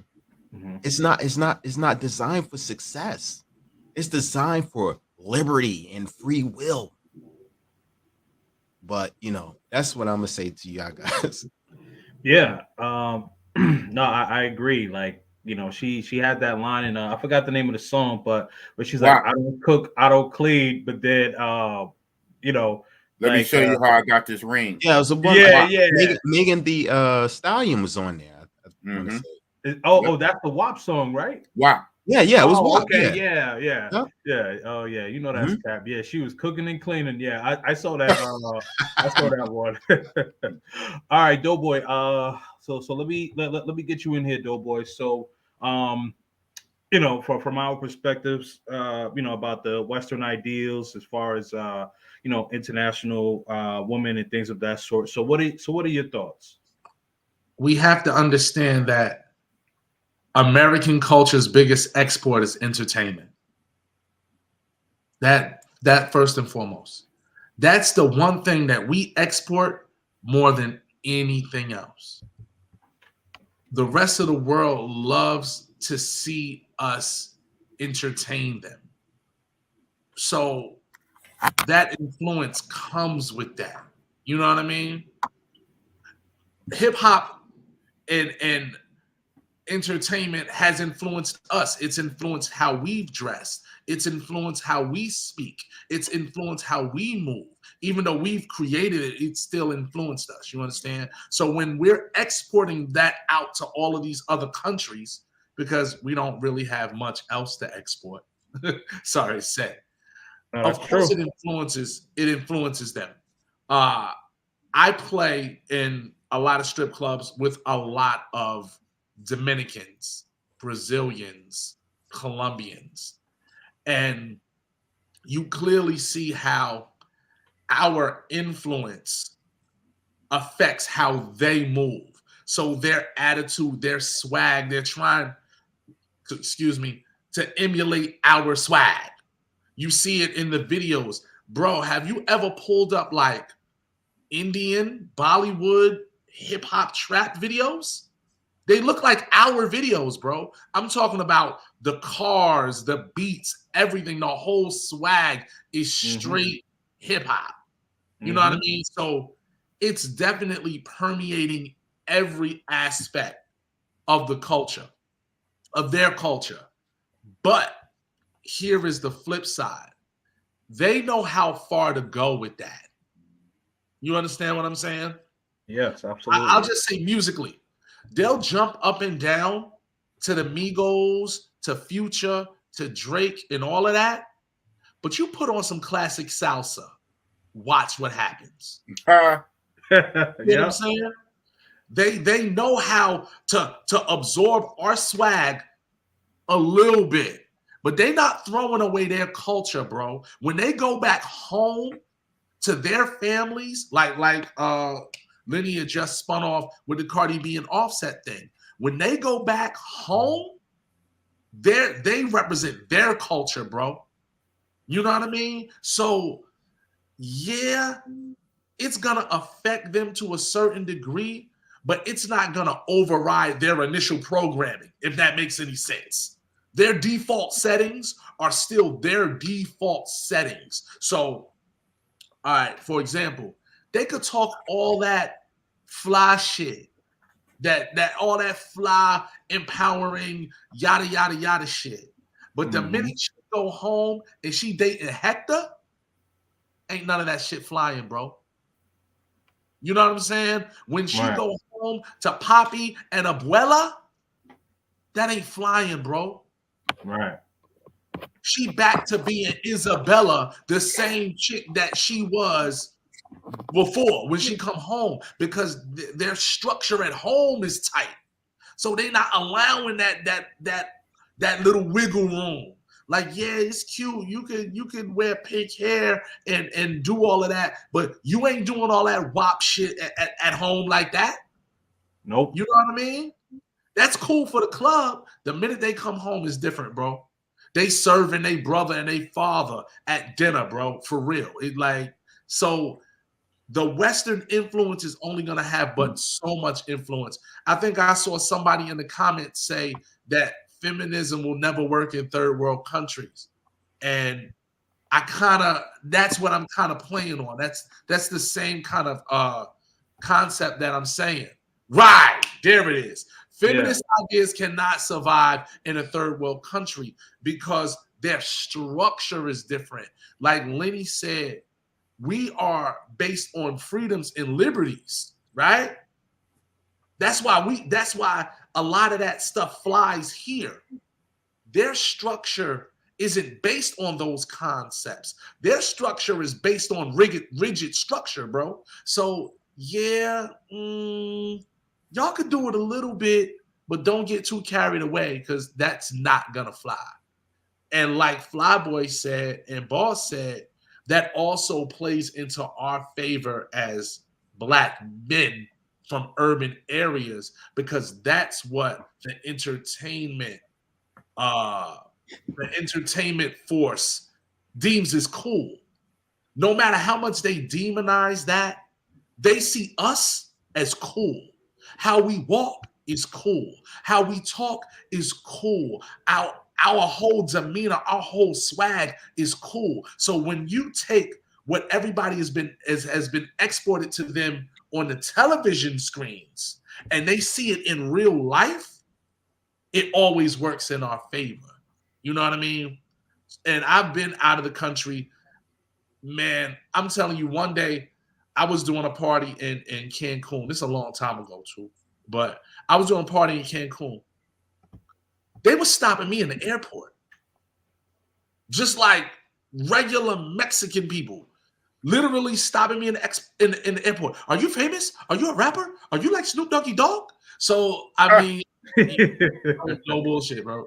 So it's like, yeah, that works in our favor because we are the culture. You know what I mean? Yep. So it's good and it's bad.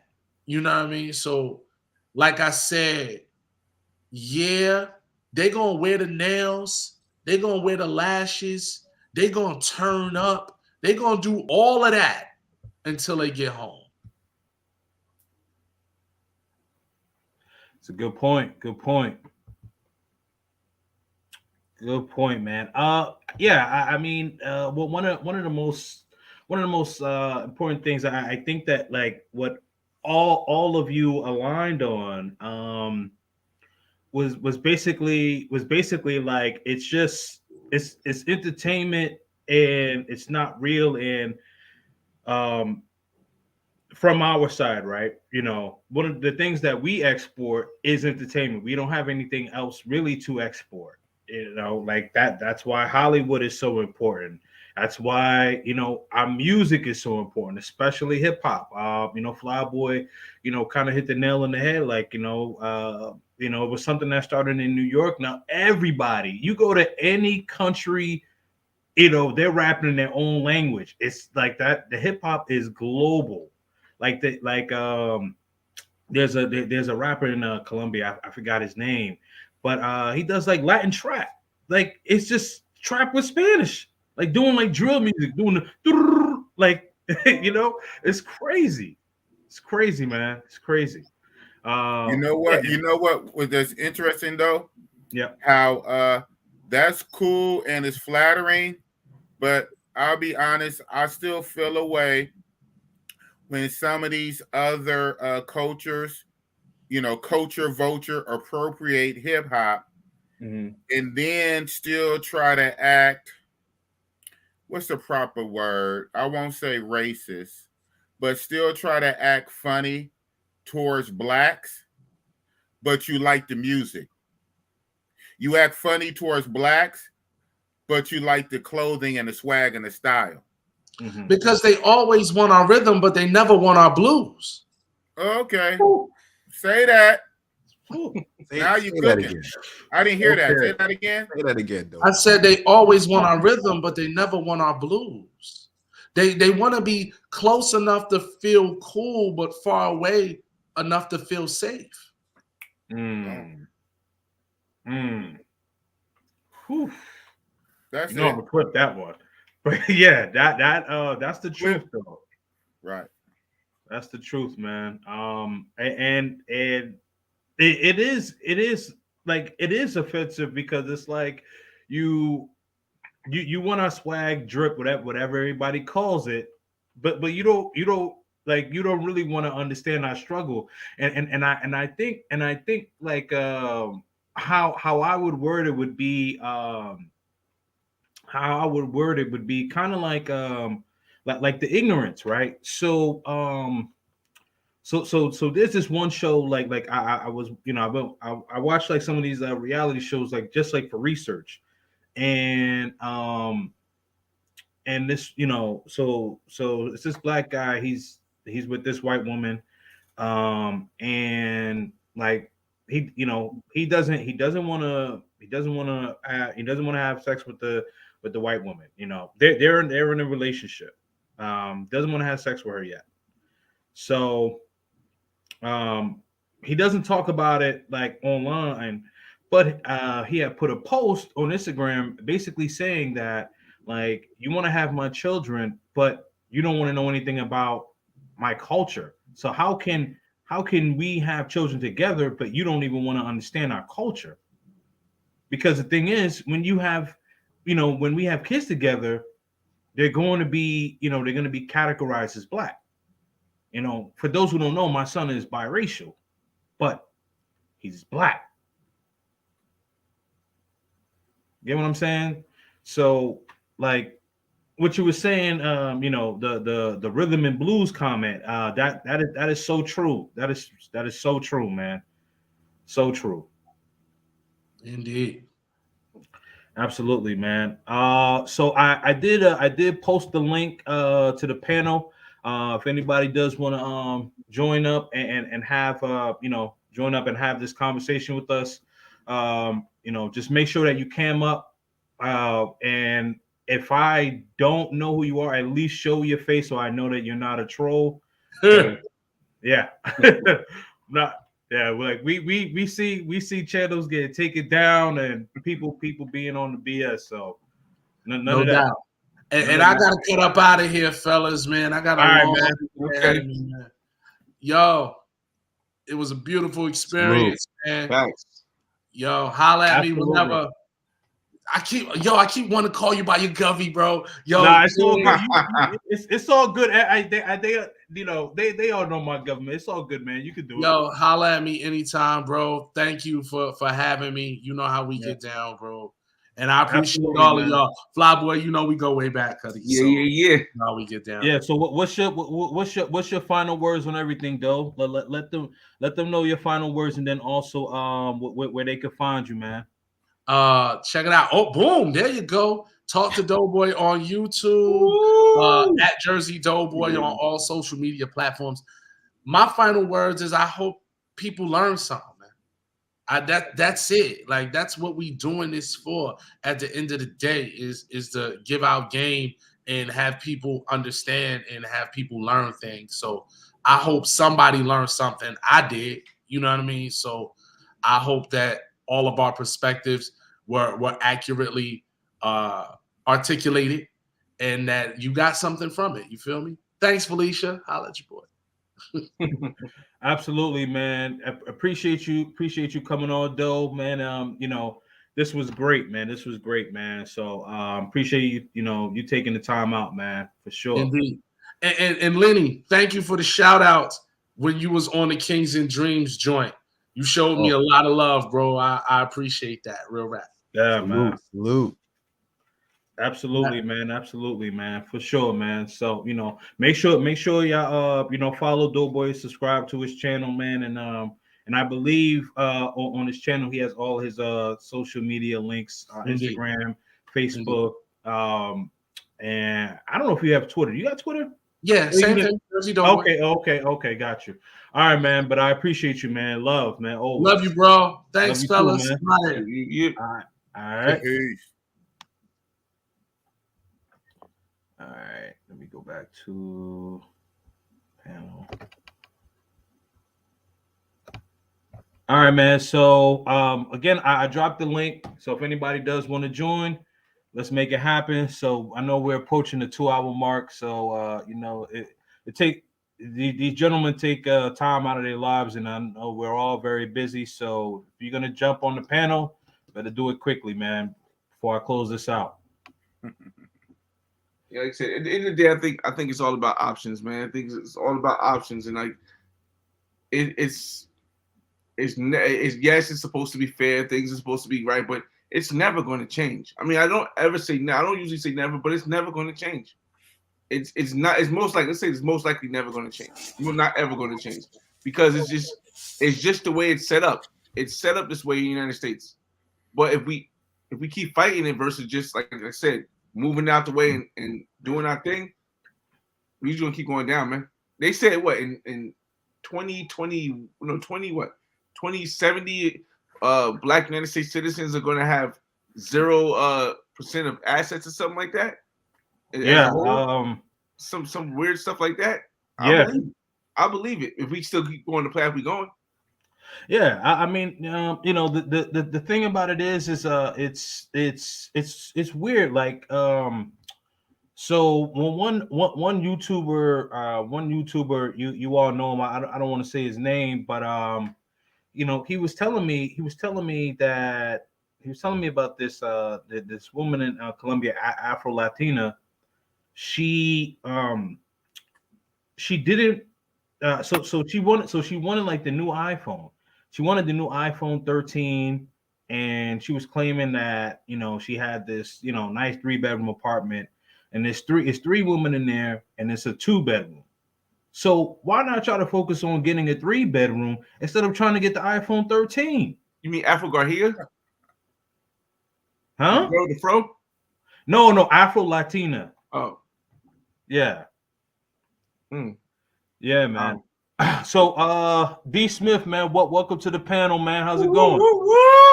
It's going well. I just want to say, man, I'm so like what you guys are doing is like it's monumental. It's great. You know, you Yeah. creating a platform where guys can get together, Yeah. you know, come up with different ideas. And that's pretty much the feedback I wanted to give, that hey, I think keep it going. I know it's kind of starting out slow, but I mean you guys are doing a great job, man. Phenomenal job. What you guys are doing is just great.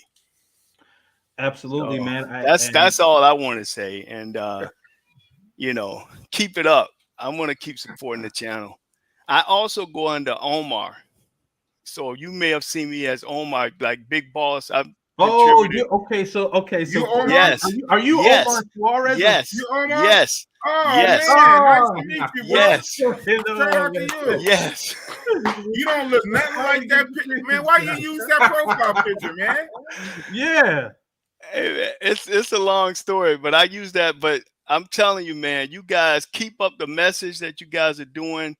You guys are doing a lot of positive things. I just want Yeah. to be able to come on live and tell you guys that the message that you guys are doing is phenomenal, man. It's great. It's great work. Yeah, I man. love you, bro. I, Paul. yeah, absolutely, man. I appreciate it, man. And you know, so D Smith, I don't know if you know, but you know, Flyboy was the one who really got me into, you know, doing YouTube. And like if you see in his videos, like I'm always, you know, like I'm in a lot of his videos, and this dude works hard, man. Like he wake up in the morning, and you know we'll have a conversation in the morning. After that, cameras on all day. Yeah, no, Working, man, hey, look, working. that's what it's all about. It's hard Yeah. work. You know, I mean, I tell you, I started with Flyboy watching his material, and Mhm. you know, one of the things that attracted me, like I see a lot of parallels, like my background. I Mhm. came from an inner city area, Yep. single parent home, and Mhm. you know, I don't want to give a lot of details about my personal, but I'm very successful. I own a lot of property. I have a lot of, you know, everything. I have no complaints. Let me put it like that. I got you. I I'm got doing you. exceptionally well.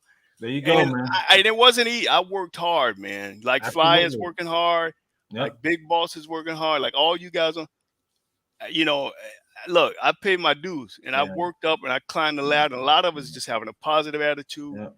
and being Yep. steady, man, because you're going to be running into so many different, like, you know, you got to keep going, man, because people are going to hate on you. I think you guys talked about that the other night. Yep. Like checking if it came on, he was like, hey, people are going to hate. They're going to Mhm. hate, you know, even as I prospered and I advanced in private sector, public. I mean, there are going to be people that's going to try and shoot you down of every nationality, not just Yep. by every nationality, even your own. You know, you're going to Oh, run across absolutely. haters across. That's another thing that, from my experience, there's good and bad in every nationality, man. I've worked Mhm. around. I mean, I don't want to go into a lot of detail, but I've been around everybody all over the world. Yep. And my conclusion is there are good people that's helped me out.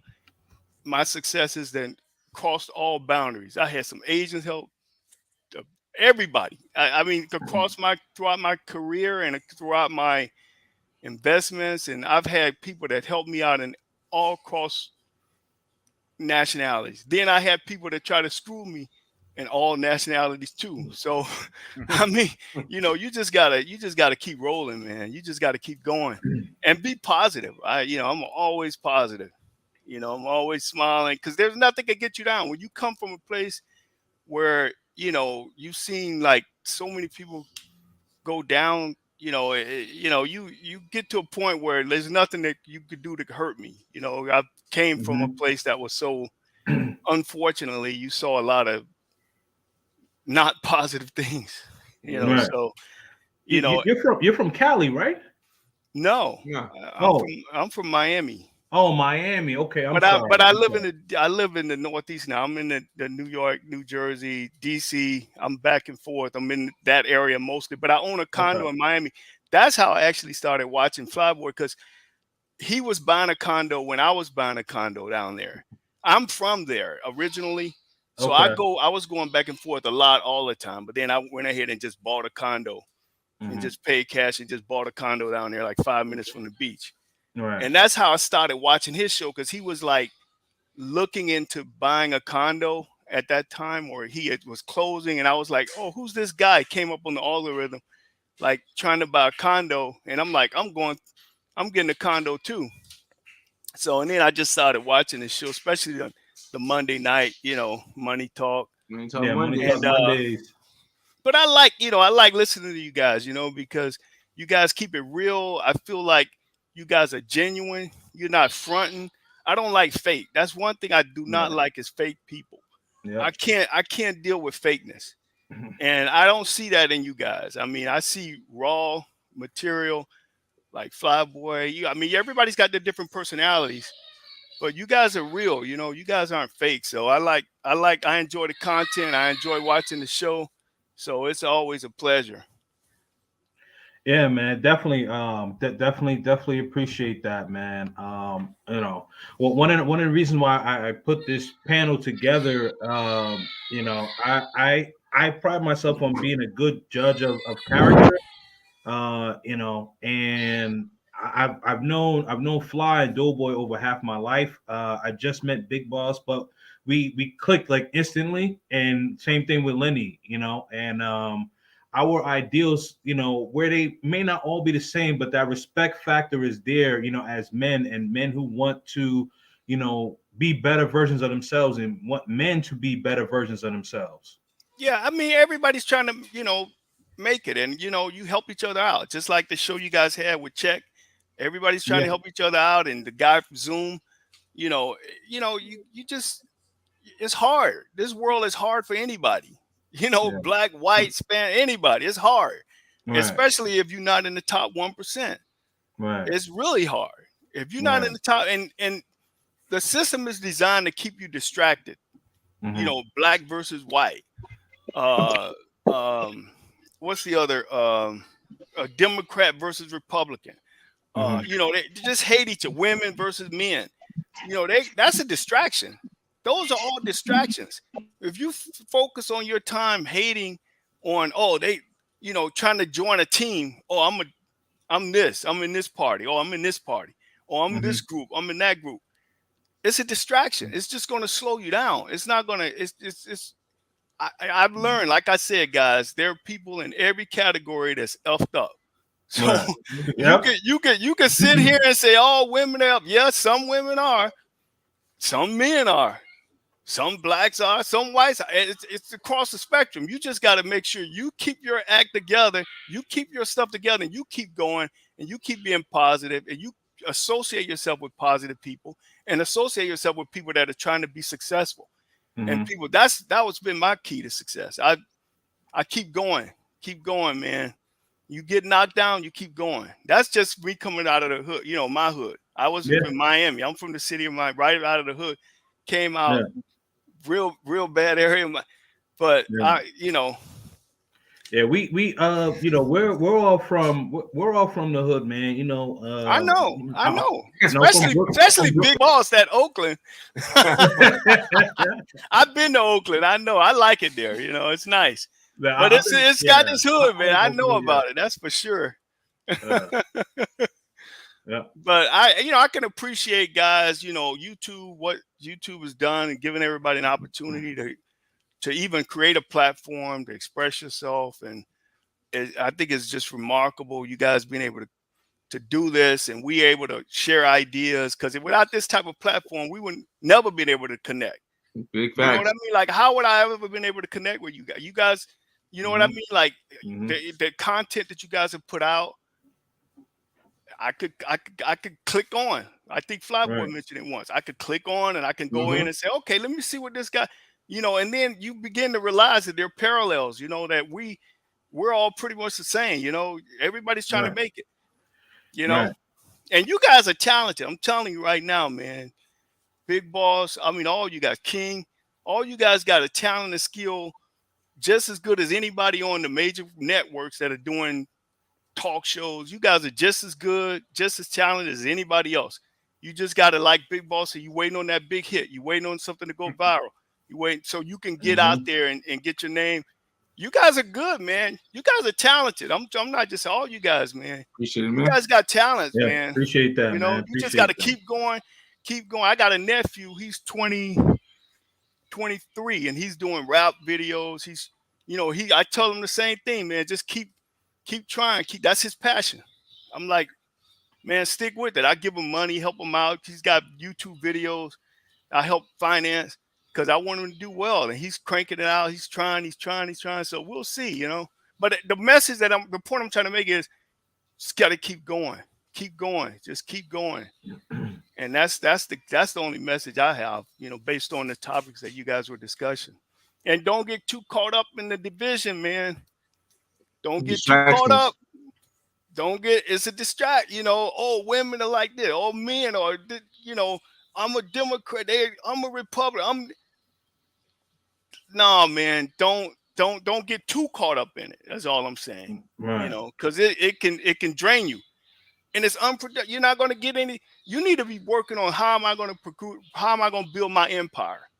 How am I going to build my? That's not helping you. Right.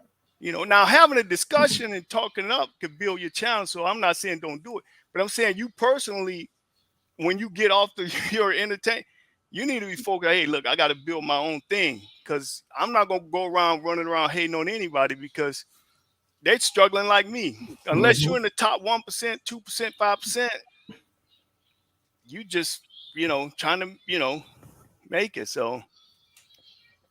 Absolutely, man. Absolutely. Yeah, man. Thank you for the words, D Smith. So I don't know if you're gonna hang out with us or if you dropping off. But yeah, shout out to my boy Los. Los, are you here? You seem early. Yeah, I'm here. You know what I'm saying? Okay. Yeah, I'm trying to finish my dinner real quick. That's it. I don't want to be rude and be eating on the damn I'm live. about to tell you now. I'm gonna about to drop off and get some Chinese food. You know what that is. I'm over here. I'm in a nice little local spot, and just tore up these damn teriyaki wings there. I didn't know that they could make teriyaki wings as good over here. But it's actually across the street from my house. My apartment here. I live in a dang regular barrio in Bogota. You know what I'm saying? So we ain't over there with none of the bougie uppity people and none of that shit. So yeah, I got you, man. So Fly, you said you about to drop?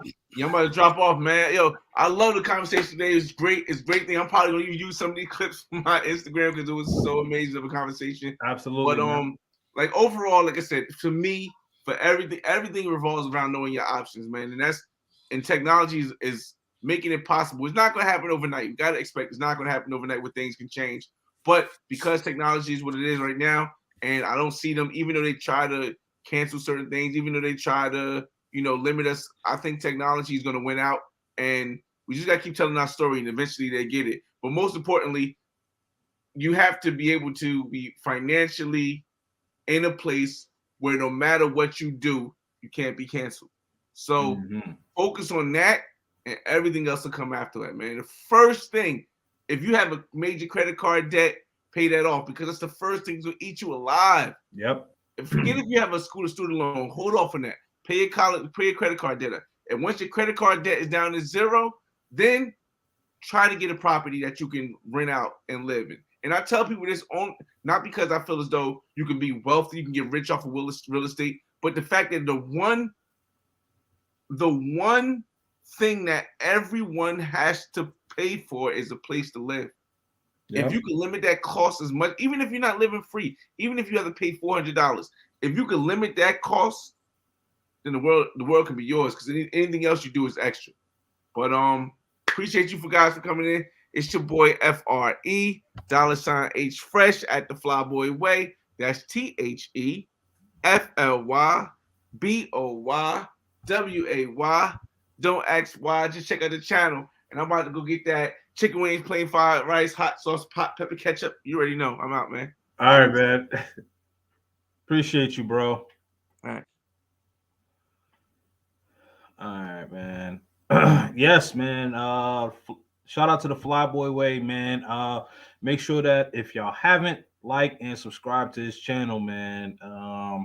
Yeah, I think tonight was a great conversation, man. And it's definitely it's definitely one of those conversations that's needed. And you know, if even if we're able to only reach, you know, one person, two people, whatever it is, man. But as long as the message is getting out there to, you know, to people, but especially men, because we don't really have anything that's like on mainstream platforms. You watch daytime television, you know, it's pandering towards women, you know. But one of my favorite comedians, Steve Harvey, you know, he sometimes I'm like, come on, Steve. But you know, I know he has to do that because if he doesn't, he's gonna get canceled, right? So, like what D Smith was saying, this, you know, platforms like this, we can be our true authentic selves. We can't really say everything because of the YouTube algorithm, but we can still say what we want to say. You know what I mean? Absolutely, man. Yeah, yeah. I mean, you know, it's a good platform. You know, guys can huddle up. I mean, I'm in a position where I have a lot of, you know, network and a lot of people. I mean, I'm not trying to brag, but I could really be in a lot of different places. But I like rolling with you guys, man, because like I said, you keep it real. I like the way, you know, the topics.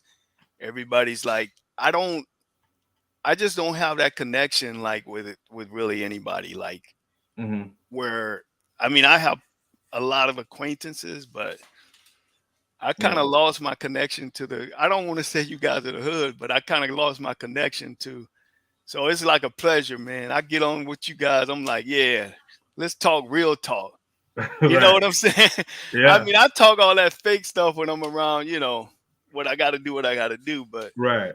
when I'm with you, I feel like I'm rolling with y'all, man. I'd be like, yeah, this brings back memories. You know, I could keep it real. I can kick it. I can, even though I'm not communicating, I'm just listening in Right. on you guys' topics, your discussion, how you Yeah. know, I love it, man. I'm like, yeah, Yeah. you Yeah. know, this is You this is feel like this this is you feel raw like footage, yeah. raw footage.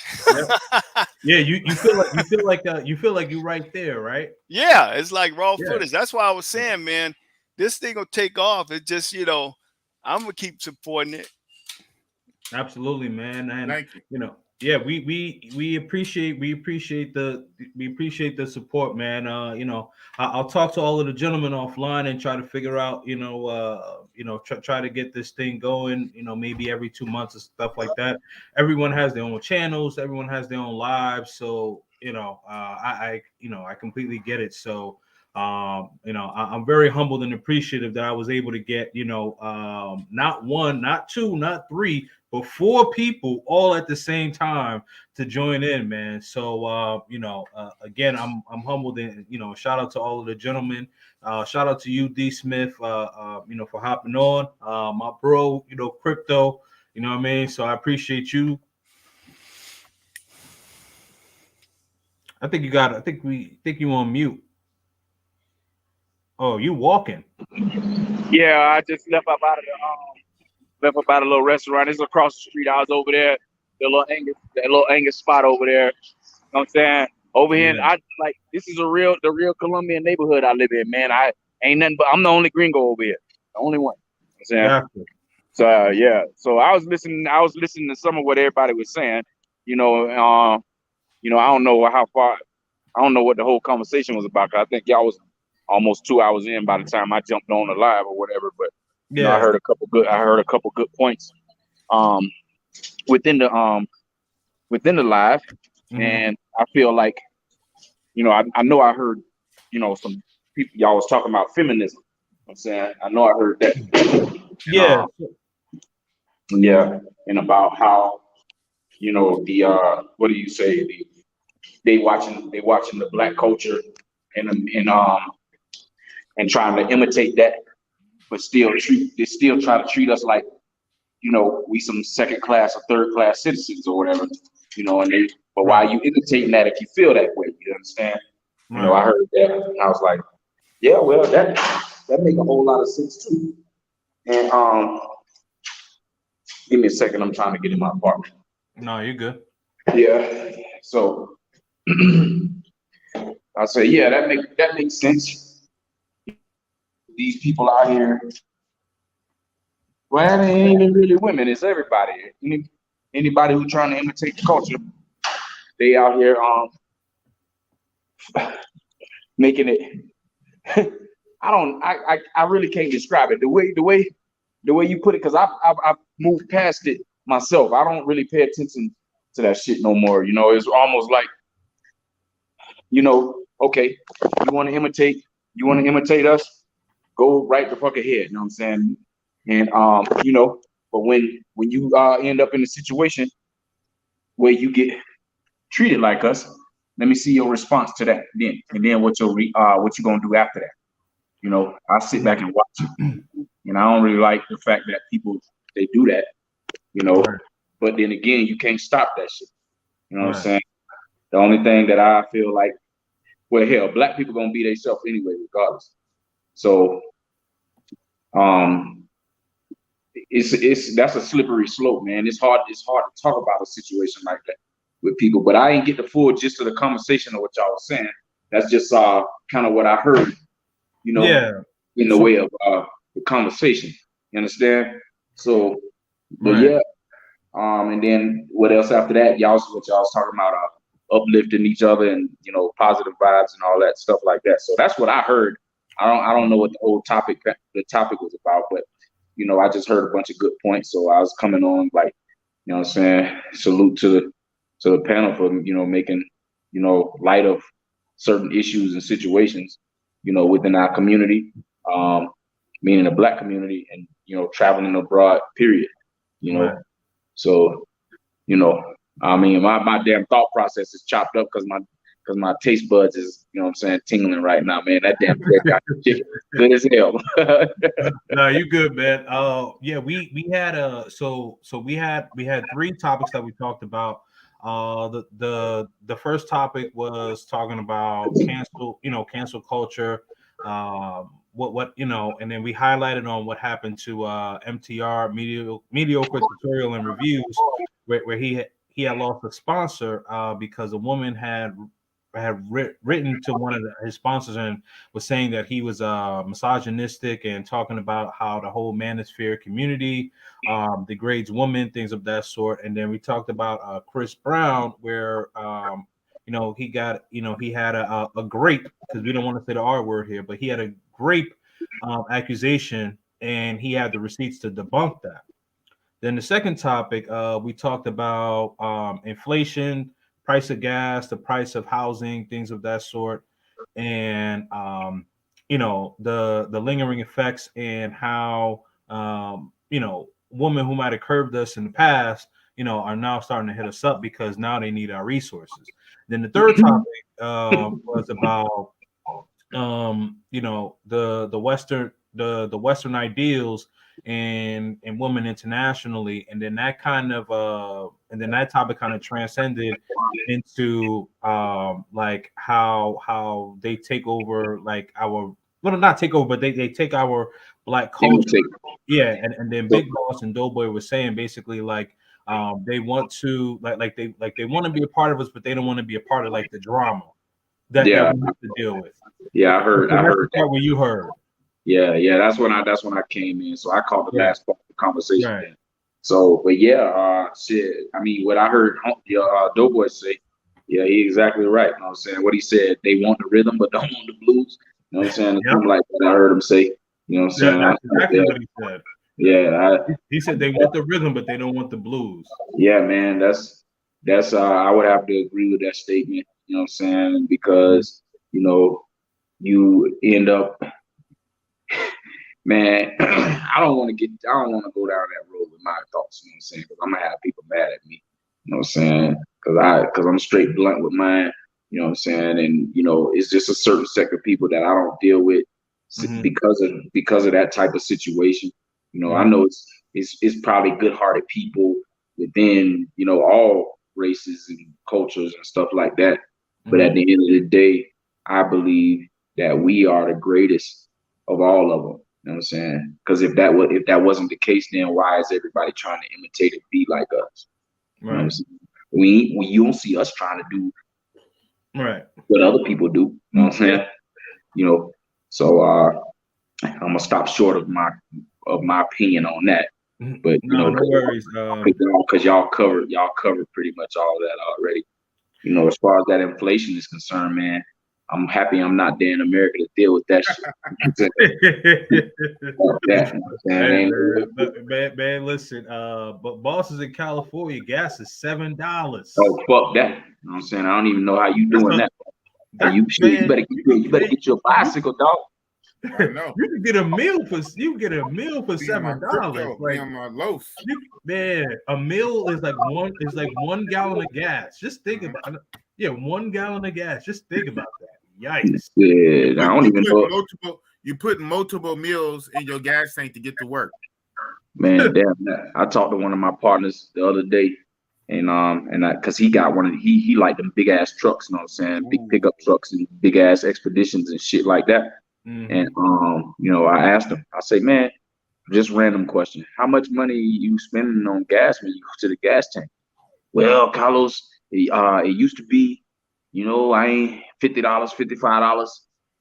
Man, I went to the gas tank the other day and it was $103.70 to fill up my tank. I say, you got it down to the cents. So people, that told me in my mind, people really watching the money they spending at the gas tank. So I remember a joke, right? Who was it? I can't remember the comedian, but he said, damn, I shouldn't be having to go to the gas tank and have to make a life decision. You know what I'm saying? Yeah, there it is. You know what I'm saying? You at the gas pump making a life decision on whether you're going to eat or not, you know what I'm saying? Or put gas in the tank. You know what I'm saying? That's wild, you know, and then to see it happening in real time, man, $7 in California is like that for real? Yeah. Damn. Man, I'm so far more removed from oh yeah, man. Shout to the rest of the panel, man. I don't think I ever met you guys before, but you know, shout out to you guys. You know, I was listening to the conversation and stuff like that. This is the last time I went. Can y'all see that? Oh hell no! You only got 7 gallons with that? Yeah, 7. Yeah, 7 gallons. Yeah, 43.96. 7 gallons. Yeah. And you probably got a 13-gallon tank. Yeah, I do. Yeah, that was in my Lexus. Yeah. So, and that wasn't full. Well, it wasn't filled up. And I tripped. That was like halfway through, a little more than half.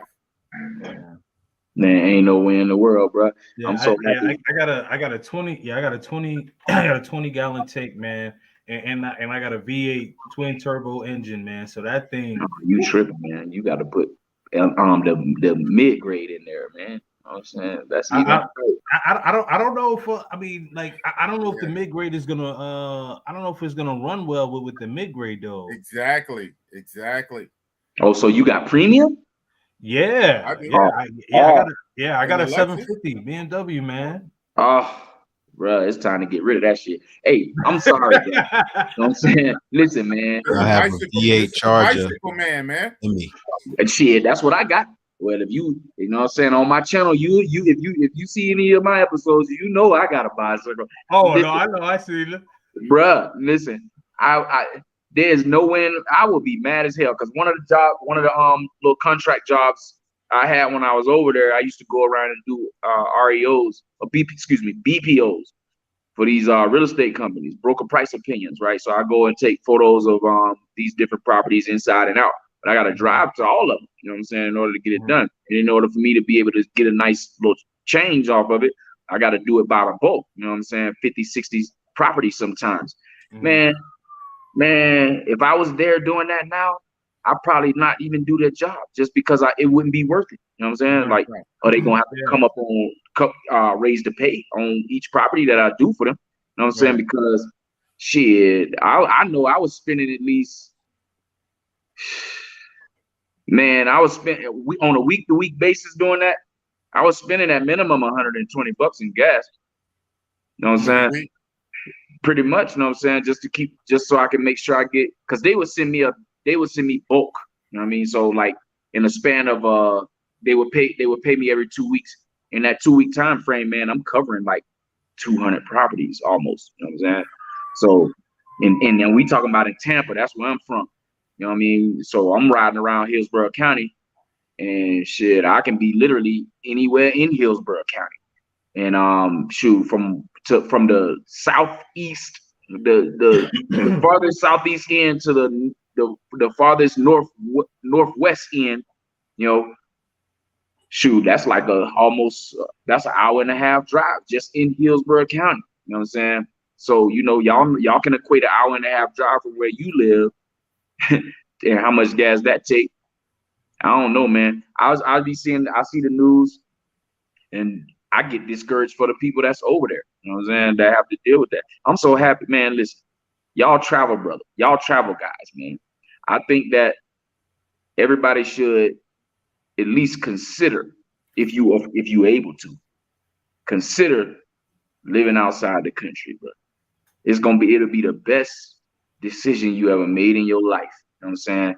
I get countless of people on the street here, you know what I'm saying, mainly women, asking me how old I am after I spark up a conversation when I tell them, and they can't never believe me. Half of the time I gotta pull out, well, I don't have to, but I pull out my cellular to show them that I'm not lying to them. You know what I'm saying? So, and the reason why I mention that is because I got a stress-free situation over here, man. It's just not a whole lot of worries. There's not a whole lot of things that I got to worry about over here in the way of finances, because everything is so, I ain't gonna say cheap, because for the regular Colombian, it's not like that. They feeling the same way that, you know, a lot of Americans are feeling. You know what I mean? But hell, they still making it work. Right. But I certainly wouldn't want to be in a position where I have a wife, kids, and having to deal with all of that over there right now. I just don't think that that's a good situation, man. And then when you turn the news on, you see people either losing their mind and going and shooting up the whole damn wherever they work at, you know, killing the whole family and then taking themselves out. And I stop and wonder, well, what triggered all of this? Because it can't be no infidelities like that all the time. It can't be just, just some random stupid shit that will make somebody do that. You know what I'm saying? I think that people is really coming up against they got their back against the wall and they don't know what else to do except not live no more. And they don't want, and right, man, it's just a dire situation in my opinion with that inflation shit. And I don't even really see it getting better. You know what I'm saying? Because this dude that's in the office right now, he went in and lied his way and promised all this bullshit to people. I got you. I remember when Trump made a soundbite, and he was like, you know, if you elect this guy, you know the gas prices are gonna come up. You can go pull that soundbite up right now. Oh, like, damn, he look like a prophet right now, don't he? Yeah, So we're I'm in a WhatsApp group, and I think it might have been Big Boss that pulled up that soundbite. So yeah, I seen it. Yeah, definitely, man.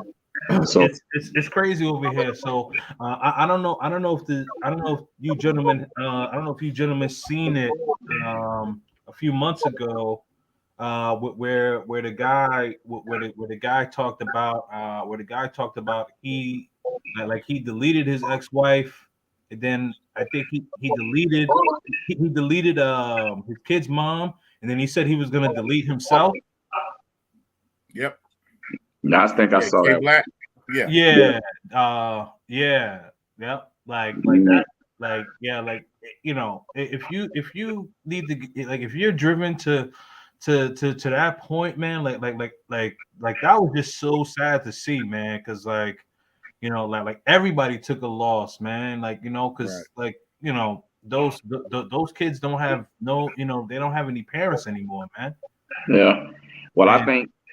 I think that the greater good for everybody who have, you know, is capable of doing something to, you know, better their situation in the midst of all of this BS. You know what I'm saying? They should take that leap of faith and just do it. You know what I'm saying? Mm-hmm. That's what I did. I just said, screw all of this, you know what I'm saying? And before the madness even began over there, I was just like, I need to go ahead and do something about my situation.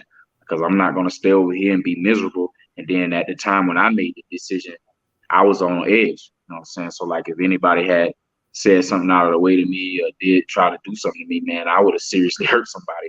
And not my mind frame ain't. I don't want to have that type of mind frame. So I just made a leap of faith and just followed, you know what I'm saying, my heart with my decision. And I mean, I think it's the best decision I made in my life. You know what I'm saying? Just to be able to travel. I could travel around. I was in Cartagena this past weekend. I was in Medellin the weekend before that.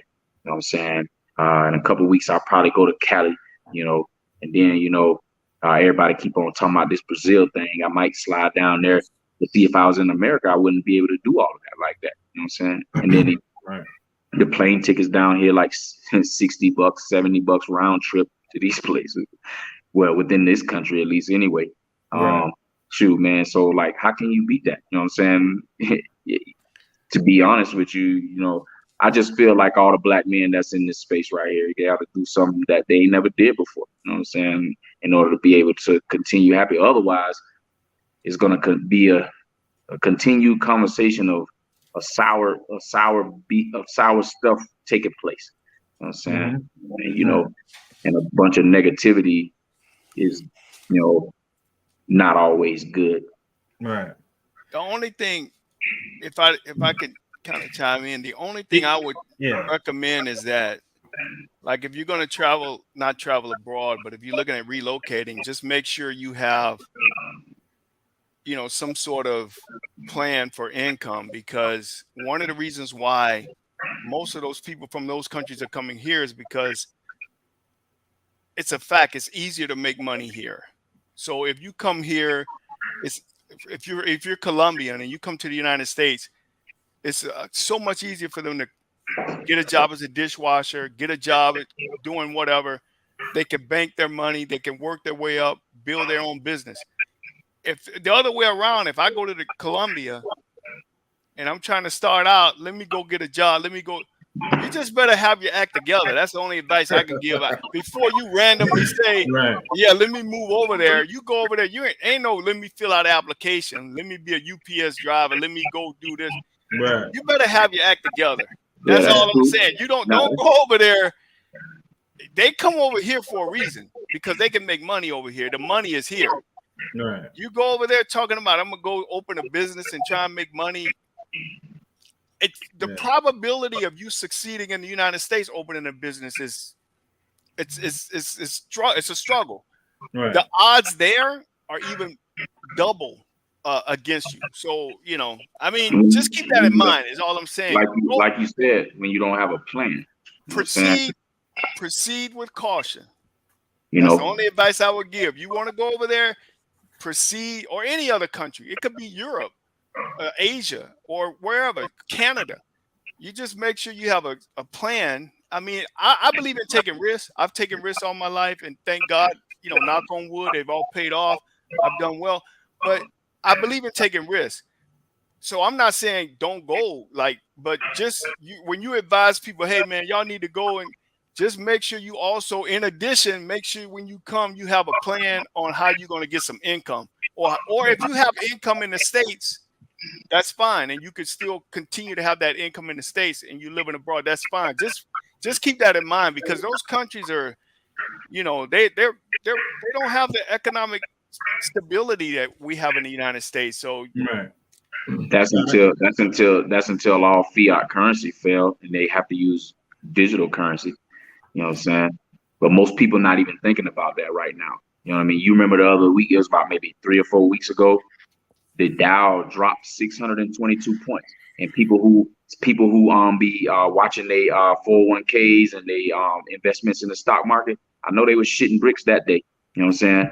Well, that's in my opinion, I think it's gonna be even a worse day.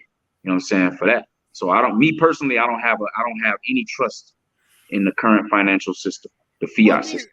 Yeah, I mean, it's very risky. I mean, there's no doubt about it. I have stocks, I own crypto, I got crypto, I got a whole diversified, but you know, there are no guarantees no matter, you know, what do you do? I mean, there are no guarantees. I know that No. things could collapse. That's why I diversify my portfolio. Now, obviously, everybody's not in a position to be able to do that. I get it. You know, like we ain't in a position where you can do like D. Smith diversify. I know you know it is. You know, you're not. But at the same time, let them eat cake.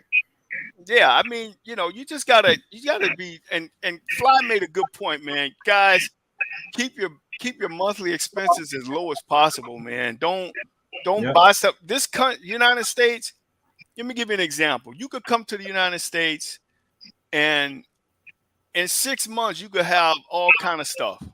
Cell phone, all kind, you know, because this credit is based on credit. Yep. So you got to be careful. You know, T-Mobile got a special. Okay, you paying $50 a month for that. Then somebody else got a special. You paying another $100 a month for that for 3, 4, 5 years. You get this. Before you know it, you got all these monthly expenses. Yep. Just be careful. Oh man, then you that's you in the matrix then. Seriously.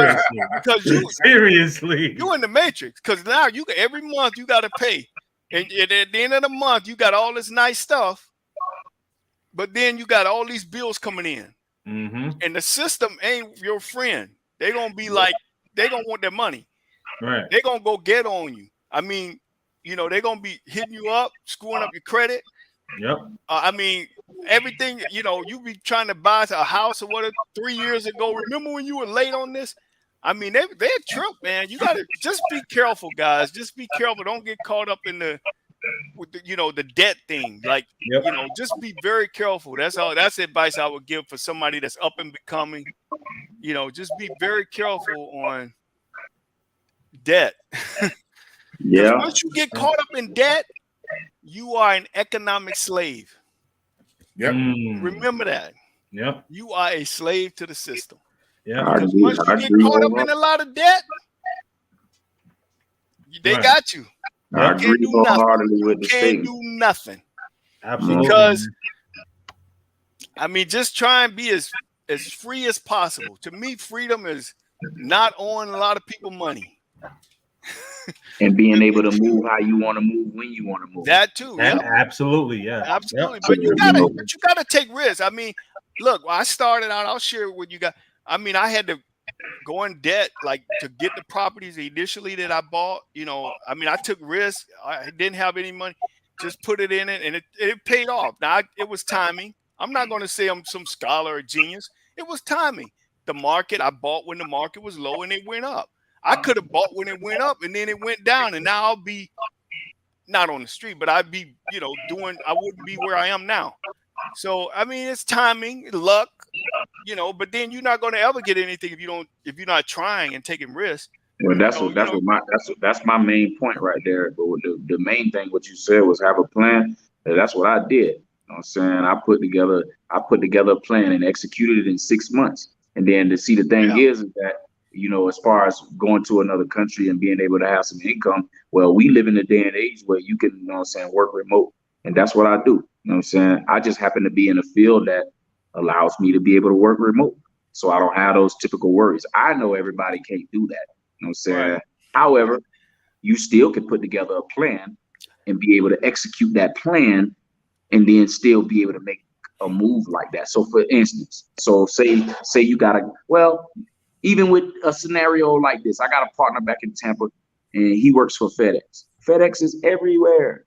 You know what I'm saying? You can't transfer your job to a country making USD at FedEx in another country. You know what I'm saying? So a situation like that could work.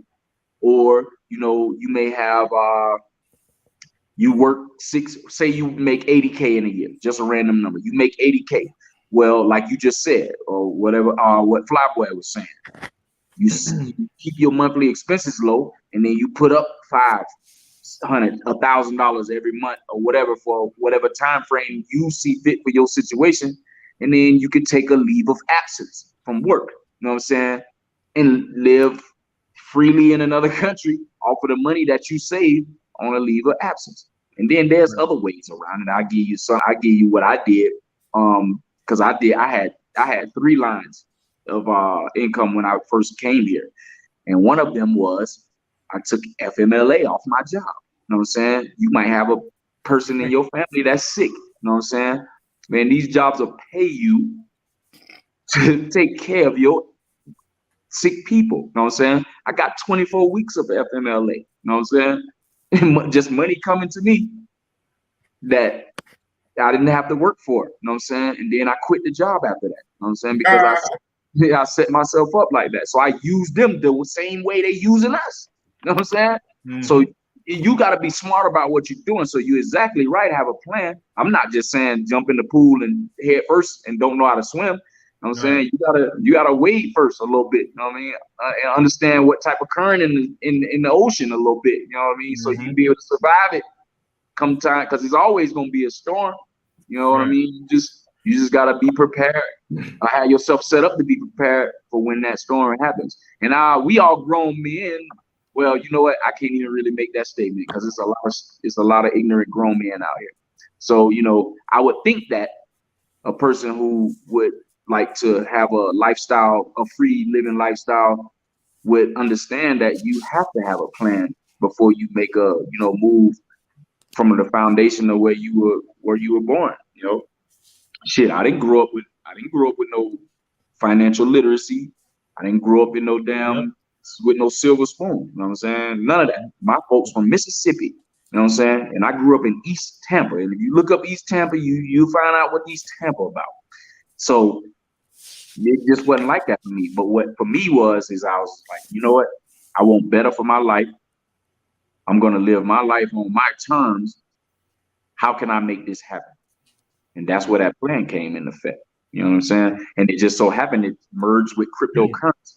You know what I'm saying? Because that's my thing. I like the fact that I can invest and trade and do all of this stuff and be able to sustain myself abroad. You know what I mean? That's just another financial vehicle that one can use in order to be able to advance their situation or make whatever they were trying to do come to fruition. It's just my belief, but I totally agree with the plan situation. And I definitely agree with keeping their monthly expenses low because I certainly don't have none. See, this is the other thing. When you could go to another country and you can pay your living expenses for a year up front, and all you got to do is worry about is entertainment and eating. That's a beautiful thing, man. Yeah, I don't have to worry about rent because it's paid. And then here, at least here, it comes with the lights, water, gas, internet, and all that. You know what I'm saying? So I don't have to worry about none of that. You know what I mean? So now all I got to do is what y'all saw me doing when I came in here, feed myself. I got a little gym membership so I can stay on tip top in my health game. And you know what I'm saying? And if I want to step out and have some fun, I have a little bit of pesos to do that too. You know what I'm saying? Or travel to other places and see other places. You know what I mean? So that plan is definitely that should be at the top if you're gonna make a move. You know what I'm saying? Like just get up and go. But this is only for those brothers who can do that. You know what I'm saying? Not everybody's able to do that. And then, because my children, I have two kids. I have a 19-year-old and a 17-year-old. My kids is of age to do that. So I could do that. And they're in college. You know what I'm saying? If they want to come visit, if they want to spend time with Papa, they got to come to Colombia. You know what I'm saying? But that'll open their eyes to something different too, because my kids are in Alabama, and shit. I mean, y'all look. Everybody on this panel look like they old enough to know about it. Fucking Alabama and how they be. Hey, let me ask you something. Have you tried to get them to move over there? My kids they stuck inside that box, man. You know what I'm saying? They still got stuck inside the mental box. You know what I'm saying? So, and then, they when they got their mama in their ear who is in the same mental box they in, telling them this and telling them whatever the hell whatever she's telling them. You know what I'm saying? It's a difficult situation. They just gonna have to get older and see things for themselves. Yeah. But they know that the door is open for them. Absolutely, man. So let me ask all of you a question, and I'll start with Lenny because I haven't heard from you in a while, and then I'll go to Big Boss. So we talk about multiple streams of income. So for someone who is starting, Lenny, right? And they're trying to save. Maybe they're an average worker, maybe making maybe about 45, 50 US annually. So what would be some of the things that you think that they can do to start to get multiple streams of income? Yeah, absolutely. The well, honestly, it really depends on what your situation is. I think somebody had an echo. Yeah, so I've been hearing an echo. Let me try to hold on. Let me see. Am I am uh crypto, are you on YouTube and on StreamYard? No? Okay. I don't know who it is. All right, but go. It's definitely not me because I'm only on one device and I have it on mute. Okay. All right. Sorry about that. Yeah, go ahead, Lenny. Oh, yeah. So basically, you want to ask yourself this question. What how can I say it? You wanna basically ask yourself what kind of position am I in, whereas I need multiple streams of income, right? Because some people are in situations where they got it going on. They might be making six figures, and or making seven figures. You know what I'm saying? And they might not necessarily need multiple streams because one stream is enough to be able to float their boat. Right. So this is just for like somebody making like 40 to 45, 50,000 annually. Okay. Yeah, definitely for people. Well, for people who are making, less than, like 50, I say 50, 55K. There some things that you can do is definitely investments for sure. I personally, like in the stock market, I like to invest in real estate investment trusts. Real estate investment trust is basically, is it's an investment. So yes, any kind of investments you invest in the financial markets, you can lose. But also, the caveat to real estate investment trust is that the company has to disperse the earnings out to the shareholders. So that means that if you invest your money into uh, the stock, then they have to disperse to you a monthly dividend. So these monthly dividends you'll be receiving, depending on how many shares you own. So, for instance, if you, I forgot what, I want to say it's OXLC. If you look that up, OXLC and Orchard Island Capital, which I have a couple shares of.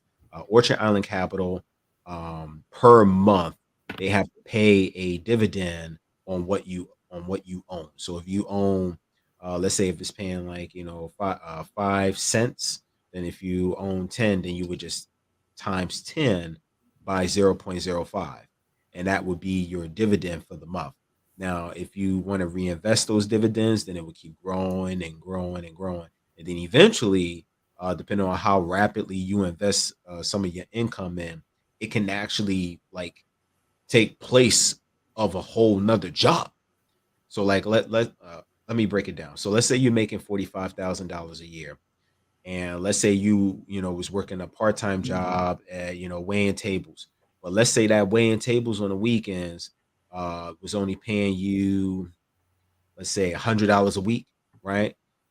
So what you could do is, what I would do if I'm in that situation is I would take that money, take that $100, split it into 50, take the 50, and then throw it into the real estate investment trust.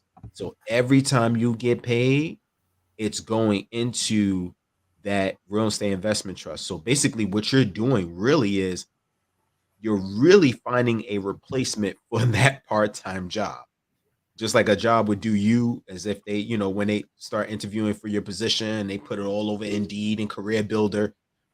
You're basically, in this instance, you're replacing that part-time gig with an investment vehicle that can pay you passively, right? So passive income is basically making money while you sleep, or making money with less effort, so it don't take you much. You know what I'm saying? Like it's just a couple minutes of your day. You put money in there, And then over time, I say if you, like for instance, if you're doing like 5 cents, let's see, roughly, let's see, about 3,000 shares, that'll put you maybe, I want to say about 50 bucks a month.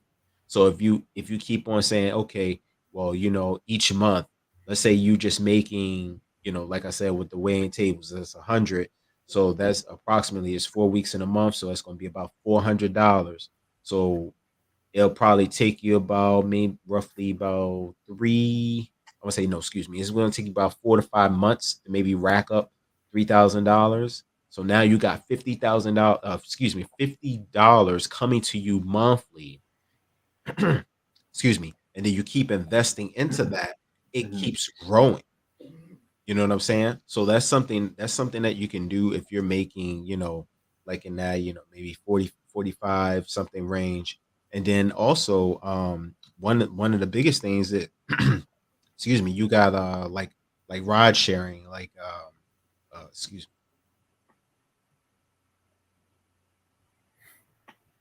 me guys. I need some water. You're good, Um man. but yes, one of the things you can do is like basically like especially in new age technology, you have the gig economy, which is kind of a big issue right now because of gas prices. But one of the things you can do is you can do Uber on the side, you can do Lyft on the side, you could do uh, Grubhub, well, no, Postmates. I think Postmates got brought by Uber. You could do Shipped, which is like grocery shopping. You can go and grocery shop for someone. Like Instacart. Yeah, Instacart. Basically, it's an Instacart competitor. Instacart is one of the major platforms that do grocery shopping, and now you have Amazon Spark. Amazon Spark is also that actually. I mean, if you sign up for Amazon Spark, excuse me, not Amazon Spark. I'm saying Amazon Spark. It's Walmart Spark. So Walmart has their own like Instacart program Oh basically. wow. Yeah, where they basically pay people to go and pick up from Walmart and basically drop it off, at people's doorsteps. And actually, a friend of mine, he told me about it, and he was like, look how much money I'm making." So I'm like, okay. So I'm looking at his app, and I'm like, oh wow. So like the guy can gross around $300 a day doing Walmart Spark because of the way they do the price structure and everything. Yeah, you can. It's basically like as if you're working at like a whole nother job. So like let's say you're making your 45, then you maybe do that either on the weekends dedicated or you do that after you leave your job. And then just do that maybe a couple maybe a couple days of the week. Then you can I say let's see Walmart Spark, let's see 300, so it's about what 1,500 a week. So 1,500, that'll be 1,500 on 1,500. Then you times that by 52 weeks. That's like what a whole nother what 45, 50,000. So now you're up like 95,000 dollars a year. So yeah, I mean, you have to calculate it like that. That's how you basically can get to what we call like I know you guys hear Kevin Samuels talking about high value man or Henry, high earner not rich yet. Those are things that you can do is basically 1099 income. 1099 income is what you want to do if you want a W-2 job. 1099 income is the best income to get on top of that W-2 because it gives you the flexibility. So if you want to say, you know what, I don't feel like working today because I just worked this W-2 job, you can chill, relax. But if you want to get back out there and say, I want to make up for that day, you can go and change that day to a Saturday or change it to a Sunday. So now maybe you're working 6 days a week, or maybe you cut it down, just say, okay, I'm gonna just go hard this day. So tomorrow I can be off. So you get to choose. You're basically your own boss. It's like you're running a business because technically you do have to, file with 1099 income miscellaneous. You do have to file at the end of the year a statement, right? A state for the statement of earnings, and then submit that to the IRS. But the thing is, you get a lot of tax advantages. You know, you get to claim your car, you get to claim you get to claim your expenses like fuel costs, mileage. You know, if you put, I personally, I claimed tenant windows one year in my taxes. Hey man, claim everything. Because I got my tents. I was like, you know what? Let me go ahead and try this. But yeah, it was valid. I ended up claiming tents on my car. But yeah, 1099 income, man, is like the income of flexibility, and then that actually grows into owning your own business. So that's what I kind of got to say to that, guys. Right. All right, and then so Big Boss, so let me ask you, a gentleman that's making 40, between 40 to 50,000 annually, what would be some tips that you would give him to help maximize his income? Yeah.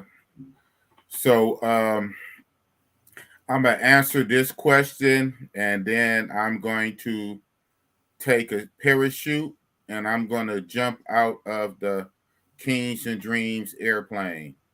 Yeah, no problem, man. Yeah, it's been a good live, a good discussion. So but this last question for someone making the medium income of 40 to 50,000, things that they can do is what a lot of people are saying here is, unfortunately, I would just say you got to work harder, right? Pick up a part-time job, something very flexible, because if you're already working your 40 hours, I mean, there's nothing wrong with a man working 50 and 60 hours for a limited time, right? I mean, you figure back in the day, people used to work sun up to sundown. So if you're at that kind of low or medium level, it might take you to like double up for a while to come up. But if you're going to double up, then you got to have a purpose and a plan. So what Lenny said is excellent is, work a 1099 / contractor type job where you can kind of, part-time set your schedule. And then when you make those proceeds, reinvest those proceeds back into some type of investing. And always to live below your means. You don't have to floss, you don't have to flex, and you don't have to even live exactly at your means. Live below your means. Give yourself a buffer. Give yourself some wiggle room. So that's what I would say is live below your means, cut out things where you can, where it makes sense. And for a short time, you might have to double up.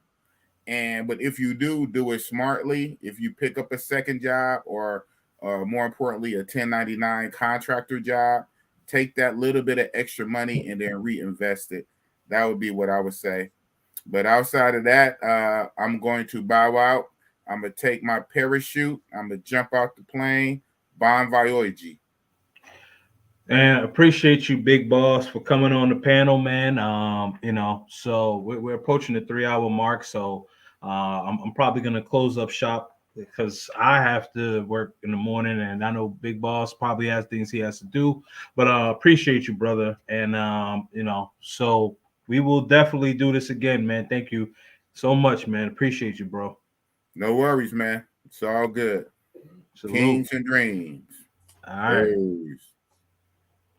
Big Boss. All right, Big Boss is out, man. D Smith, I wanted to know if you had like any tips if you're still there. Yeah, I'm still here. So the main thing that, and most of the things that I wanted to share was already covered, but just for all the young cats that are listening, just remember, like you see this mouse that's running, like, and he's going nowhere on a circle. Like if you keep adding expenses, like if you making money and then you want to, goes back to what I was saying. You get the new iPhone. It's only $50 a month. You get this. It's only $75 a month. You get that. Oh, it's only, if I buy this watch, this $5,000 watch, it's only, oh, you can do payments on it for $200 a month. You're just going to make it that much harder for you to get out of debt. So you just got to keep that in mind. That's the message that I would really want to give to the younger guys that are listening, that's up and becoming, and is making somebody that's making $45,000 a year. Going back to your scenario, keep your overhead and your expenses as low as possible. Save up, invest. I love the advice that one of the other panel members gave about investing. But the only way you can invest is crypto. Yeah. So the only way you can invest is if you have disposable income. You have to have extra money on, like that after you paid your overhead and expenses, then what you have left is disposable income, and that's the money you can use to invest, generally speaking. So in order to have that, you got to keep your overhead down low. And every time you buy something that you have to finance, that you don't have the money to pay off, that little mouse is you're just making it that much harder for you to get out of the hole. Right. So just and I don't know if the scenario of this person making $45,000 a year is married or single or have kids. But if you have kids, I have that nephew I gave you guys an example to. He doesn't have any kids. Yeah, and the advice I gave him was like, like I said, he's 23.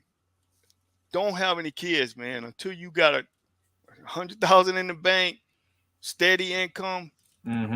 We all made mistakes, but I'm like, the advice, do not have kids, man. You are effed. You have a kid. I mean, look, I have kids, and we all do, but if I'm 22, wait till you got your SHIT together. Because because you want problems, you're gonna be paying, and we all in the States, we know this. And even if you married and you have kids, it's still, if you're that young and you don't have money, man, it's gonna be real hard. I mean, I'm not saying don't do it, but the advice I gave to my nephew, I told him, but he's my nephew. I told him, you better not have no kids, dude, until you make it 100,000 a year. I mean, not 100,000 a year. Until you got like 6 digits in the bank and you're comfortable. Yeah, go for it. Have 3, 4, 5 kids. But if you work as many as you can afford, right? Yeah, but don't be trying to raise a kid and you make it. I mean, it's ill-advisable. But yeah, the advice: keep working and keep yourself as low debt as possible, and then you can invest. Then you can call crypto. Hey man, I got $10,000. Hey, tell me what you recommend. He'll be glad to help you out. Yeah, absolutely, man, absolutely. And the most important thing, that what we're talking about really is putting yourself in a position to have that financial freedom. You don't want to like start adding things to your tab, right? Because all right, this only costs $5 a month. This costs $10 a month. Maybe this costs 15, 20. But the thing about it is those things start adding up, and the next thing you know, you're getting everything taken out of your account. Everything that's taken out of your account, and you're like, whoa, like where did this all come from? Netflix now is $20 now. Netflix $20. Cell phone, T-Mobile has a special $50. Oh, and then another thing, I don't know who was it who said the T-Mobile thing. I can't remember who it was, but don't forget that T-Mobile thing, that introductory rate that will increase after maybe 6 months to a year. So you got to read the fine print on that. So you pay $50. Next thing you know, you get $100 right there. You like, whoa, where did this come from? Oh, sir, it was only a limited time. The finesse is there. The finesse is there, man. So, And yeah, go ahead. And one other thing, when you try to call a cancel, man, you could add like this. You want new service or add new? Yes, no problem. There, but when you call, hey, I want to cancel because you guys charge me. Oh, hold on. They transfer you, drop calls, have you on hold forever. It's whole hard to cancel. Oh, we gotta take 30 days. Call back or what? You try and cancel any subscription. This system is designed to make, and then a lot of people get frustrated. I just forget it. I'm working. I don't have time to be on hold for half an hour. Yep. They know that a certain percentage of people are going to be frustrated. Oh, call us back, or they'll drop the call, or they'll have the refund people in one of some other country where they don't speak good English. So you're trying to speak to them. What? Oh, I want to cancel. Well, you want to? Like, I book flights all the time. And God forbid you have to call the airlines for something. If you want to book, it's fine. But if you want to, there was a problem with your flight, or you want to get a refund, it's designed to make it hard for you. And healthcare, we haven't even gone over healthcare, like the expenses of healthcare. God forbid, you need that. I mean, that's another thing that can get you. So it's tough, man. Just don't live, like Big Boss said, don't live beyond your means, guys. Yep. Save your money. Don't try. The temptation is overwhelming to want to get all these nice, fine things. We see guys, all these nice things, and you want it. I wanted it. Everybody wants it, but you got to restrain yourself and say, look, man, I got to save up. I got to spend, and like I said, like I told my nephew, don't have no kids. Man, you are big time. Y'all need to be giving that message more. Like, guys, if you don't have kids, don't, because if you don't have a lot of money, nope, you really gonna be in the matrix. The rest, absolutely, if they're gonna be on you, the court system, they're gonna be after you.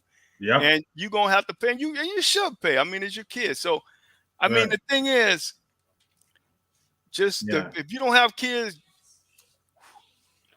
seriously, man, don't do it. Don't do it until you get your. Don't do it until you get your financials up, and then don't do it until just try to pick the best woman possible. The best woman possible. But I would say the most important thing would be definitely have your finances in order, because the court system, you don't want to be doing that, and you can go to jail. They can garnish your wages. Like, just have your finances in order, man. Have your finances in order. Yeah, man. Definitely, man. Shout out to Zoom, to Thailand, man. I appreciate the love, man. So, all right. Just said, just waking up. Tried the super chat. Yeah, I'm not. I don't have the super chats yet. But Felicia just dropped my Cash App. So, if you want to send something over, man, that's cool. I appreciate it. It's all good, man. All good with me. All good with me, man. So, yeah, man. I'll drop the link again. If anybody does want to get on, let me know. And then Joey Skindoshe,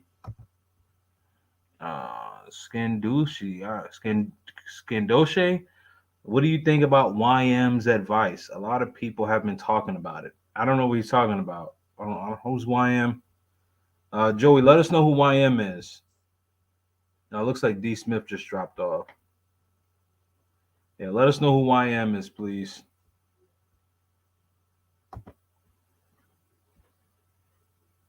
Okay, yeah, D Smith just said that he's dropping off. All right, cool. Yeah, let us know who YM is. All right, I'm going to drop the link one more time. Yo, mama. Okay, this is a troll. All right. Anyway, I'm gonna go ahead and conclude it out. Right, exactly, man. Yeah, so go ahead, Lenny. What did you think about what did you think about tonight? The conversation, everything. Give your thoughts, and then let them know where to find you. Yeah, definitely, man. I really love what D Smith said at the end as well. Hmm. Definitely the goal is like, if you making 45 something a year, and you're under, ideal if you're under 70K, right?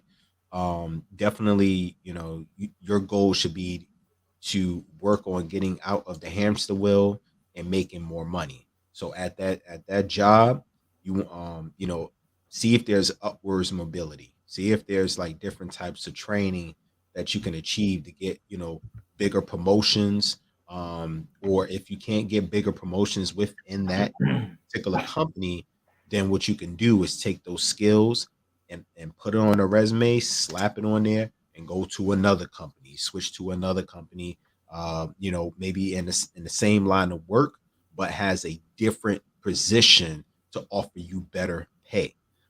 Your goal is to always increase. They say the ideal, because I talk with a lot of recruiters. They say ideally, you should, like, if you're getting paid hourly, each next opportunity you should increase it by five. So like let's say you're starting at, let's just go all the way back, $15 an hour. Your next job, $20 an hour. Next career, 25. Next one, 30, 35, 40, Hmm. 45, 50. Now that's $100,000 a year. Hmm. Your goal should always be adding on a five if it's hourly. Right. And then if your salary, if let's say it's starting at 40, then it should go 45, 50, 55, 60, 65, 70, 75. And usually once you get in that like 60 range, Hmm. it's kind of easier to get into 70, 75 and above, because usually the line of work, there's nothing but upwards mobility.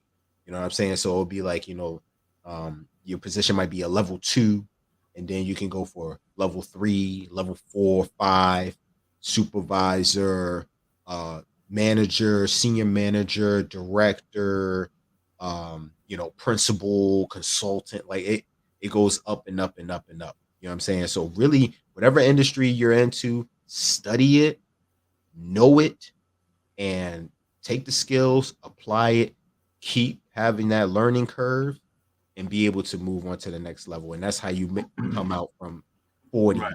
to 100,000 plus. But Absolutely. great conversations, guys, today. I love everybody on the panel. Um, Big up to you, Kings and Dreams, for even putting this together first and foremost.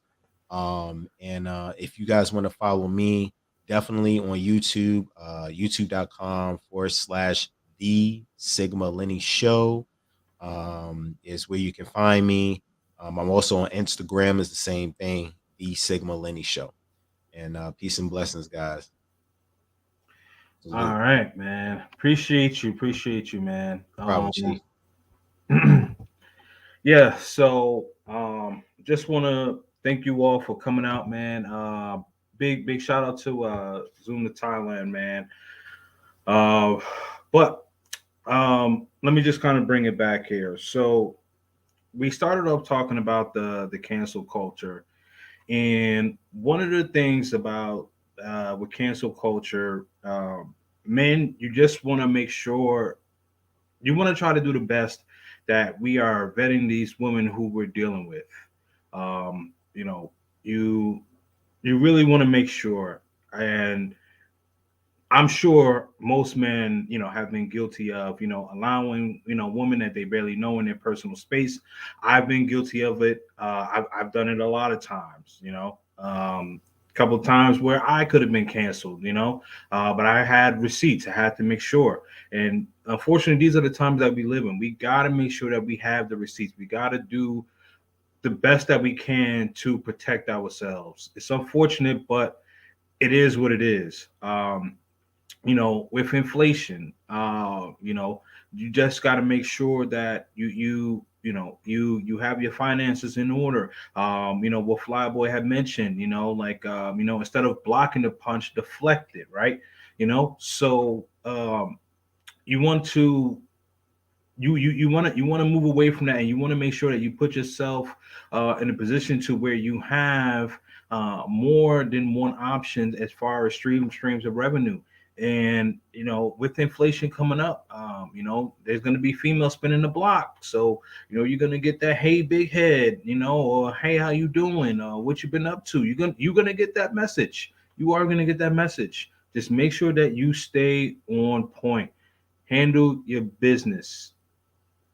The most important thing, man, if you are not handling your business and you're faltering to women, I'm telling you, man, it's going to be one of the worst things that'll ever happen to you, man. Make sure that you are focused on yourself, and if you got children, you focus on your children, yourself. Woman come down the line. I always say this: there is more of them than there are of us, which means we have options. Last thing, we talked about the westernizing, the westernized culture internationally. And one of the things that we talked about was, how other places outside of the United States are, adapting to our hip hop culture, right? And so we understand that. And Doughboy mentioned, they love our rhythm, but they don't love our blues. I'm probably saying it wrong, but anyway, on the watch back, you guys will be able to see it. So the most important thing when it comes to that is just really knowing your surroundings, and really knowing that, like, unless you look like us, you can't expect people who don't look like us to think like us. That's just the bottom line. And then we opened the panel and we talked about really everybody having their finances in order, investing. We talk about saving money. Yes, you'd want to save money, but the most important thing, invest money, have different streams of revenue. If you have a full-time job and you're only making 40 to 50,000 a year, start do